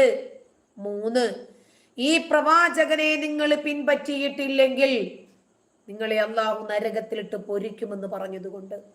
ഈ പ്രവാചകനെ നിങ്ങൾ സ്നേഹിക്കണം, എന്നാൽ മാത്രമേ അള്ളാഹു നിങ്ങളെ സ്നേഹിക്കൂ എന്ന് പറഞ്ഞതുകൊണ്ട്. ആ പ്രവാചകരെ നിങ്ങൾ പിൻപറ്റൂ, എന്നാൽ അള്ളാഹു നിങ്ങളുടെ പാപങ്ങൾ നിങ്ങൾക്ക് പുറത്തു തരുമെന്ന് പറഞ്ഞതുകൊണ്ട്. അത്തരക്കാരൻ മാത്രമേ സന്മാർഗത്തിലാകൂ എന്നും അവനാണ് ഉലുൽ അൽബാബ്, അവനാണ് ബുദ്ധി കൊടുത്ത് ചിന്തിക്കുന്നവൻ എന്ന് പറഞ്ഞതുകൊണ്ടും ഒരു കാലഘട്ടത്തിനും 53 വയസ്സുകാരന്റെ 6 വയസ്സുകാരിയെ കെട്ടിയതിൽ മാതൃകയില്ല. ആണ് ഇവിടെ ഉന്നയിക്കപ്പെട്ടിട്ടുള്ള കാര്യം. അവിടെ നമ്മൾ കൃത്യമായി മനസ്സിലാക്കേണ്ടത് റസൂലിന്റെ ജീവിതത്തിൽ റസൂലിന്റെ ജീവിത മാതൃകയാണ്, അല്ലെങ്കിൽ പ്രവാചകൻ സല്ലല്ലാഹു അലൈഹി വസല്ലം മാതൃകയാണ് എന്ന് പറയുമ്പോൾ അതിനെ പിന്നെ കൃത്യമായി എന്താണ് ആ മാതൃക എന്നുള്ളത് വിശ്വാസികൾ എല്ലാവരും മനസ്സിലാക്കി. റസൂൽ 6-ാം വയസ്സിൽ കല്യാണം കഴിച്ചു. അതുകൊണ്ട് ഇന്നും ഈ കാലഘട്ടത്തിലും 6-ാം വയസ്സിൽ തന്നെ കല്യാണം കഴിക്കാം എന്ന് ഒരു വിശ്വാസിയും. റസൂൽ 6-ാം വയസ്സിൽ കിട്ടിയിട്ടില്ല. റസൂലിന് 53 വയസ്സ്, 6 വയസ്സ് ആയിഷയ്ക്കായിരുന്നു. ഇത് കേട്ടാ വിചാരിക്കും റസൂലാണ് 6 വയസ്സിൽ കെട്ടിയതെന്ന്. അല്ല, ഇത് മനസ്സിലാക്കുന്നില്ല. വിമർശകർക്ക് പോലും അത് പിന്നെ അല്പം കോമൺ സെൻസ് ഉപയോഗിച്ചാൽ മനസ്സിലാകുന്ന ഒരു കാര്യം. കാരണം എന്താ ചോദിച്ചാൽ അവിടെ ആ ഒരു കോമൺ സെൻസ് ഉപയോഗിക്കുന്നത് കൊണ്ടാണ് ഈ ചോദ്യം നിരന്തരം ചോദിച്ചു കൊണ്ടിരിക്കുന്നത്. മാരേജ് ഏജ് എന്നുള്ളതല്ല, അല്ലെങ്കിൽ ആ ഒരു കൃത്യമായ ഒരു 6 അല്ലെങ്കിൽ 9 എന്ന് പറയുന്ന ഒരു നമ്പർ അല്ല മാതൃക എന്നുള്ളതാണ് ഏറ്റവും പ്രധാനമായി നമ്മൾ മാതൃകയാണല്ലോ. ആ നമ്പർ വയസ്സിനെ പ്രതിനിധീകരിക്കുന്നതല്ലേ? അപ്പോൾ അതൊരു പ്രശ്നമാണല്ലോ. എന്താ വയസ്സ് പ്രശ്നമല്ലാത്തത് നബിയുടെ വിഷയം മാത്രം വരുമ്പോൾ? നിങ്ങൾക്കൊരു 6 വയസ്സുകാരി ഉണ്ടെങ്കിൽ, ഒരു 53-കാരനായ റിട്ടയർഡ് അധ്യാപകൻ നിങ്ങളുടെ വീട്ടിലേക്ക് പെണ്ണന്വേഷിച്ച് വന്നാൽ നിങ്ങൾ ഈ 6 വയസ്സുകാരിയുടെ കയ്യിൽ ടീ ട്രേ കൊടുത്തു വിടുമോ? പോയി പെണ്ണ് കാണാൻ പറഞ്ഞിട്ട് വിടുവോ? 6 വയസ്സുകാരി മണ്ണും ചിരട്ടയും വെച്ച് കളിക്കത്തല്ലേ ഉള്ളൂ. 6 വയസ്സുകാരിയുടെ സമ്മതമുണ്ടെന്ന് പറഞ്ഞിട്ട് നിങ്ങൾ 53-കാരന്റെ കൂടെ സന്തോഷത്തോടെ യാത്രയാക്കി വിടുമോ നിങ്ങൾ 6 വയസ്സുകാരിയെ? അതല്ലെങ്കിൽ അത് അങ്ങനെ ആവും. എങ്ങനെയാന്ന് വെച്ചാൽ റസൂൽ പറയണം നിങ്ങൾ 6-ാം വയസ്സിലുള്ള അല്ലെങ്കിൽ 9-ാം വയസ്സിലുള്ള ഒരു പെൺകുട്ടിയെ നിങ്ങൾ കല്യാണം കഴിക്കണം എന്ന് പറയണം. അങ്ങനെ പറയേണ്ട കാര്യമില്ലല്ലോ. നബി ചെയ്തതൊക്കെ മാതൃകയാണ് എന്ന് ഖുർആൻ ഇവിടെ പറഞ്ഞിരിക്കുവല്ലേ. നബിയിൽ ഉത്തമമായ മാതൃകയുണ്ട് എന്ന് ഖുർആൻ പറഞ്ഞിരിക്കുവല്ലേ. അപ്പോ നബി ചെയ്ത ചിലതിൽ മാതൃകയുണ്ടെന്നല്ലല്ലോ പറഞ്ഞത്. നബിയിൽ തള്ളാനും കൊള്ളാനും ഉണ്ടെന്നല്ലല്ലോ പറഞ്ഞത്. നബി ചെയ്തതെല്ലാം കൊള്ളാനല്ലേ പറഞ്ഞത്. നബി പറഞ്ഞതിൽ ഒന്നുപോലും തള്ളരുതെന്നും അങ്ങനെ തള്ളിയാൽ അവൻ എന്നിൽപ്പെട്ടവനല്ലെന്നുമല്ലേ പറഞ്ഞത്. അല്ലാതെ നബി ഇനി ഞാൻ കെട്ടി നീ കെട്ടിക്കോ, ഞാൻ യുദ്ധം ചെയ്തു നീ ചെയ്തോ, ഞാൻ കുട്ടികളെ ഉണ്ടാക്കി നീ കുട്ടികളെ ഉണ്ടാക്കിക്കോ, ഞാൻ മറ്റവന്റെ കഴുത്ത് വെട്ടി നീ വെട്ടിക്കോ, അതല്ലല്ലോ. അല്ലെങ്കിൽ അങ്ങനെ കഴിച്ചോളൂ എന്ന് പിന്നെ ലോകാവസാനം വരെയുള്ള എല്ലാവരോടും 9-ാം വയസ്സിലുള്ള ആദ്യം നിങ്ങൾ ഇസ്ലാം എന്താണ് എന്ന് പഠിച്ചിട്ട് വരൂ സുഹൃത്തെ. എങ്ങനെയാണ് ഇസ്ലാം മത വിമർശകർക്ക് മറുപടി കൊടുക്കേണ്ടത് എന്ന് ആദ്യം ഇസ്ലാമിക ഗ്രന്ഥങ്ങൾ വെച്ചിട്ട് പ്രവാചക ചര്യയും പ്രവാചക ചരിത്രവും പ്രവാചക ജീവിതവും വെച്ചിട്ട് ഒന്ന് പഠിച്ചിട്ട് വരും. അതാണ് നല്ലത്. അന്നത്തെ ഇസ്ലാമിന്റെ ശത്രുക്കൾ പോലും ഈ വിമർശനം നടത്തിയിട്ടില്ല. അതുകൊണ്ട് നമ്മൾ നടത്താൻ പാടില്ല എന്നുണ്ടോ? ആ ശത്രുക്കൾ നടത്തിയ വിമർശനം മാത്രമേ നമ്മൾ നടത്താൻ പാടുള്ളൂ. ആ ശത്രുക്കൾ ഉൾക്കൊണ്ടാൽ മാത്രമേ നമ്മൾ ഉൾക്കൊള്ളാൻ പാടുള്ളൂ. അങ്ങനെയുണ്ടോ? ആ ശത്രുക്കൾ പ്രവാചകനെ വിശ്വസ്തനാണെന്ന് പറഞ്ഞല്ലോ. ഈ കാലഘട്ടത്തിൽ പറയുന്നില്ലല്ലോ. എന്താ കാര്യം? ആ കാലഘട്ടത്തിൽ പറഞ്ഞതും കേട്ടതും ആരാണ്? നബി അല്ലേ. വേറെ ആരെങ്കിലും പറഞ്ഞു നബി വിശ്വസ്തനാണെന്ന്? നബി അല്ലമീനാണെന്ന് ആരാ പറഞ്ഞു? നബി. ആരാ കേട്ടത്? നബി. ഇതൊക്കെ അങ്ങ് വെച്ചാൽ മതി സുഹൃത്തെ, അതൊന്നും ഇവിടെ എടുക്കത്തില്ല. തോമസ് കെ എല്ലാ മതഗ്രന്ഥങ്ങളും ഉഡായിപ്പ്. സത്യം. ജാമിദ ടീച്ചറുടെ ലക്ഷ്യം സഫലമാകട്ടെ. സന്തോഷം. കുറെ ആളുകളെങ്കിലും മതത്തിന് പുറത്തു വരുമെങ്കിൽ അത് വലിയ കാര്യമാണ്, വലിയ വലിയ കാര്യമാണ്.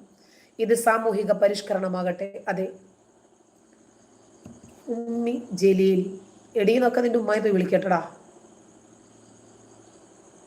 ആദ്യം ഒരു സദസ്സിൽ വന്നിട്ട് ഒരാളോട് എങ്ങനെ ചോദ്യം ചോദിക്കണം എന്നൊന്ന് പഠിക്കേ. ഒരാളെ എങ്ങനെ സംബോധന ചെയ്യണം എന്നൊന്ന് പഠിക്കുന്നത് നമുക്ക് മദ്രസകളിൽ നിന്നും നമ്മുടെ വീട്ടിൽ നിന്നും കിട്ടുന്ന അറിവാണ് കേട്ടോ. ആ കൾച്ചറാണ് കേട്ടോ. അതൊന്നും ഇവിടെ എടുക്കണ്ട. ഒരു മുസ്ലിമിന്റെ കൾച്ചർ എന്താണ് എന്ന് മറ്റുള്ളവർ മനസ്സിലാക്കാൻ കാരണമാകും. പോരാത്തിരിക്കടാ പോടാ. LTL നിന്ന് വന്നിട്ടുണ്ടല്ലോ. സന്തോഷം, സ്വാഗതം. ഞാനൊരു മുസ്ലിമാണ്. ഇവിടെ ചീത്ത വിളിക്കുന്ന മുസ്ലിങ്ങൾ ഇസ്ലാമിനെ കുറിച്ച് അറിവില്ലാത്തവരാണ്. സന്തോഷം. മിക്കതും സുന്നി വിഭാഗത്തിൽപ്പെട്ട മതപുരോഹിതന്മാരിൽ നിന്നും മതം പഠിച്ചവരാണ്. അതെ, അതൊരു യാഥാർത്ഥ്യമാണ്.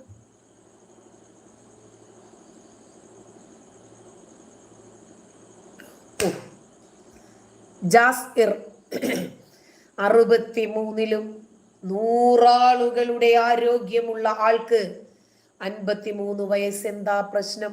ആണിന്റെ യുവത്വവും സൗന്ദര്യവും ഒക്കെ അവന്റെ ആരോഗ്യത്തിലാണ്. വളരെ സന്തോഷം, വളരെ സന്തോഷം. കാരണം എന്താണെന്ന് അറിയാമോ? വളരെ ആരോഗ്യ ദൃഢഗാത്രനായ ഒരു മനുഷ്യൻ നിങ്ങളുടെ വീട്ടിൽ 6 വയസ്സുകാരിയെ ചോദിച്ചു വന്നാൽ ഭയങ്കര ആരോഗ്യവാനല്ലേ, എൻ്റെ മോളെ സന്തോഷിപ്പിക്കാൻ ഇവനെ പറ്റും, ഇവ മതി എന്ന് പറഞ്ഞ് നിങ്ങൾ അങ്ങ് കെട്ടിച്ചു കൊടുത്തോ. ഞങ്ങൾക്ക് താല്പര്യമില്ല കേട്ടോ. ഷാജി ചീത്ത വിളിക്കൽ ആരോടാ? ചീത്ത വിളിച്ചവനോടാണല്ലേ. ഓക്കെ. ഷഹസാദിയെ എല്ലാ ദിവസവും ഉമ്മാടെ തുണി പൊക്കി നോക്കുന്നവനാണെന്ന് അവന്റെ സംഭാഷണത്തിൽ നിങ്ങൾ നോക്കിക്കേ.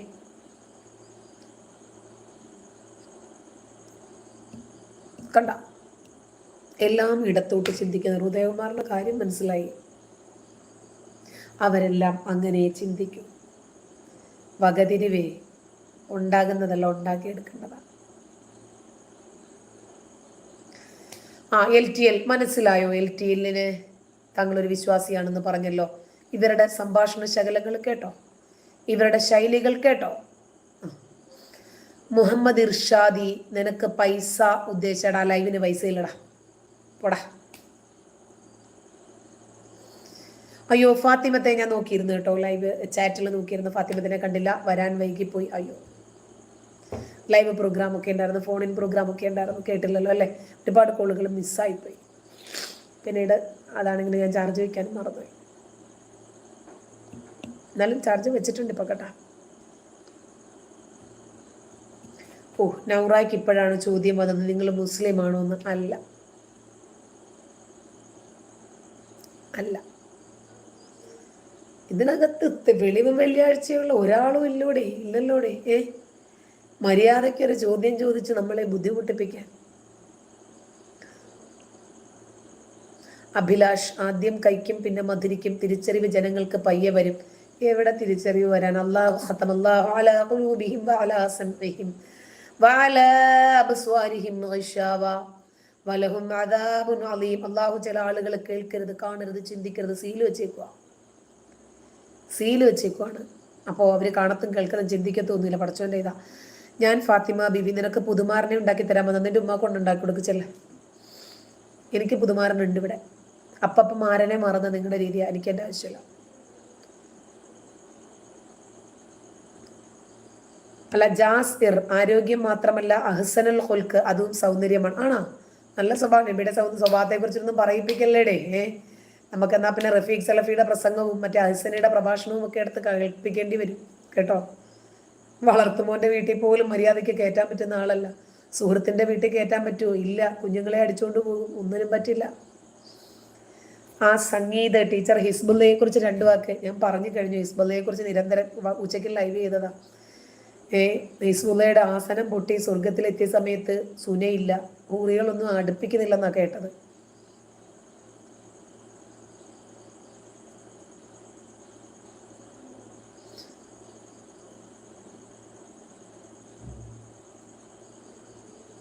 Smitha, thank you.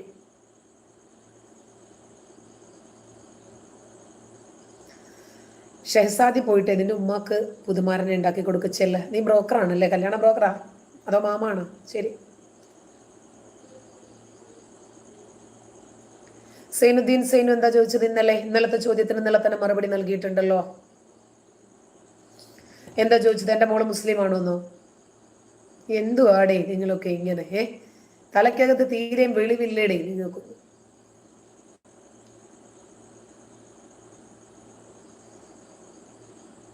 അമുസ്ലിങ്ങൾ മാത്രമേ നിങ്ങളെ സപ്പോർട്ട് ചെയ്യൂ. ആണോ? പുതിയൊരു അറിവാണല്ലോ അത്. ഉമ്മി ജലീൽ, നല്ല കമന്റ്സ് മാത്രമേ വായിക്കത്തുള്ളൂ. എന്നിട്ട് നിന്റെ കമന്റ് വായിച്ചല്ലോ. നീ നല്ല കമന്റാണ് ഇട്ടത്. നീ എഴുതിയ തെറിയും കൂടി ഞാൻ വായിക്കണമായിരുന്ന?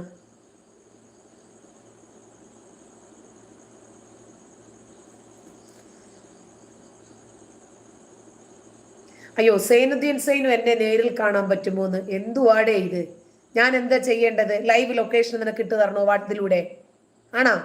അതാണോ ഉദ്ദേശിച്ചത്? എന്താ നിങ്ങൾ ഉദ്ദേശിക്കുന്നത്? കൊല്ലാൻ 4 പാടം നിങ്ങളുടെ ടീംസ് നടക്കുക, ഭീഷണികളും കൊലവിളികളും തെറിവിളികളുമായിട്ട്. ഞാൻ എന്ത് ചെയ്യണം? എന്നെ വിളിച്ചാൽ കിട്ടുന്ന ഫോൺ നമ്പർ തരണോ? അതോ വാട്സപ്പ് ലൊക്കേഷൻ തരണോ? ഒരല്പമെങ്കിലും ഒന്ന് തലച്ചോറ് ഉപയോഗിക്കും സുഹൃത്തെ. എന്നിട്ട് ഞാൻ ഉത്തരം കൊടുത്തില്ല എന്ന്, കാരണം ലൊക്കേറ്റ് ചെയ്യാൻ കൊടുത്തില്ല എന്ന്.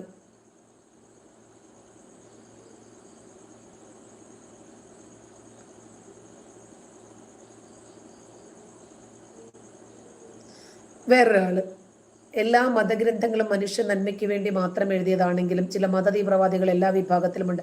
എല്ലാ മതഗ്രന്ഥങ്ങളും മനുഷ്യന്റെ നന്മയ്ക്കാണ് എന്ന് പറഞ്ഞ് ലളിതവൽക്കരിക്കരുത്. അല്ല, ഈ മതമില്ലാത്ത സമയത്ത് മനുഷ്യൻ എന്താ ഐക്യത്തോടെയാ ജീവിച്ചിരുന്നത്? മതഗ്രന്ഥങ്ങൾ ഇല്ലാതിരുന്ന സമയത്ത് മതപുരോഹിതന്മാർ ഏത് കാലത്താണ് ഉണ്ടായത്?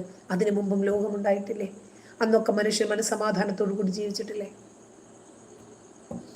ഇത് അനാവശ്യമായിട്ടുള്ള ഗ്രന്ഥങ്ങളും മതപ്രബോധനങ്ങളും ഒക്കെയാണ്. അപ്പോൾ നമുക്കിനിയും ഏതാണ്ട് അവസാനിപ്പിക്കാനുള്ള സമയമായിട്ടുണ്ട്. ക്വസ്റ്റ്യൻ ഹു റോട്ട് ഖുർആൻ, ആരാ ഖുർആൻ എഴുതിയെന്നോ? Justin Daniel. ആരാ എഴുതിയെന്ന് ഇവർക്ക് തന്നെ അറിയില്ല. അല്ല, പുഷ്പ എനിക്ക് കോളിങ് വെച്ചിട്ടുണ്ടല്ലോ, ഫോൺ നമ്പറും കൊടുത്തിട്ടുണ്ട്, വിളിക്കേണ്ടവര് വിളിച്ചോട്ടെ.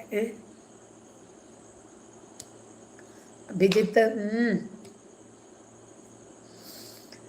ടീച്ചർ മുമ്പ് തുടങ്ങിയ ബിസിനസ് എല്ലാം പൊട്ടിച്ചു എന്നൊരു വീഡിയോ കിട്ടുന്നുണ്ട്. ജീവിക്കാൻ സമ്മതിക്കില്ല എന്ന് പറയുന്നതിൽ ഒരു പരിധിവരെ സത്യമാണ്. സത്യമേ ഉള്ളൂ സംഗീതേ, ഒരു ജീവിക്കാൻ സമ്മതിക്കില്ല. നമ്മൾ താമസിക്കുന്ന വീടിന്റെ ഹൗസ് ഓണറെ വരെ കണ്ട് പറയും 30 വരെ മാറ്റിക്കൊടും. അത്രയ്ക്ക് ഇവർക്ക് പിരി. അപ്പോൾ ഏതാണ്ട് നമ്മളുടെ സമയം അവസാനിച്ചിട്ടുണ്ട്. നമുക്കിനിയും വീണ്ടും നാളെ കാണാം. നന്ദി. ശുഭരാത്രി.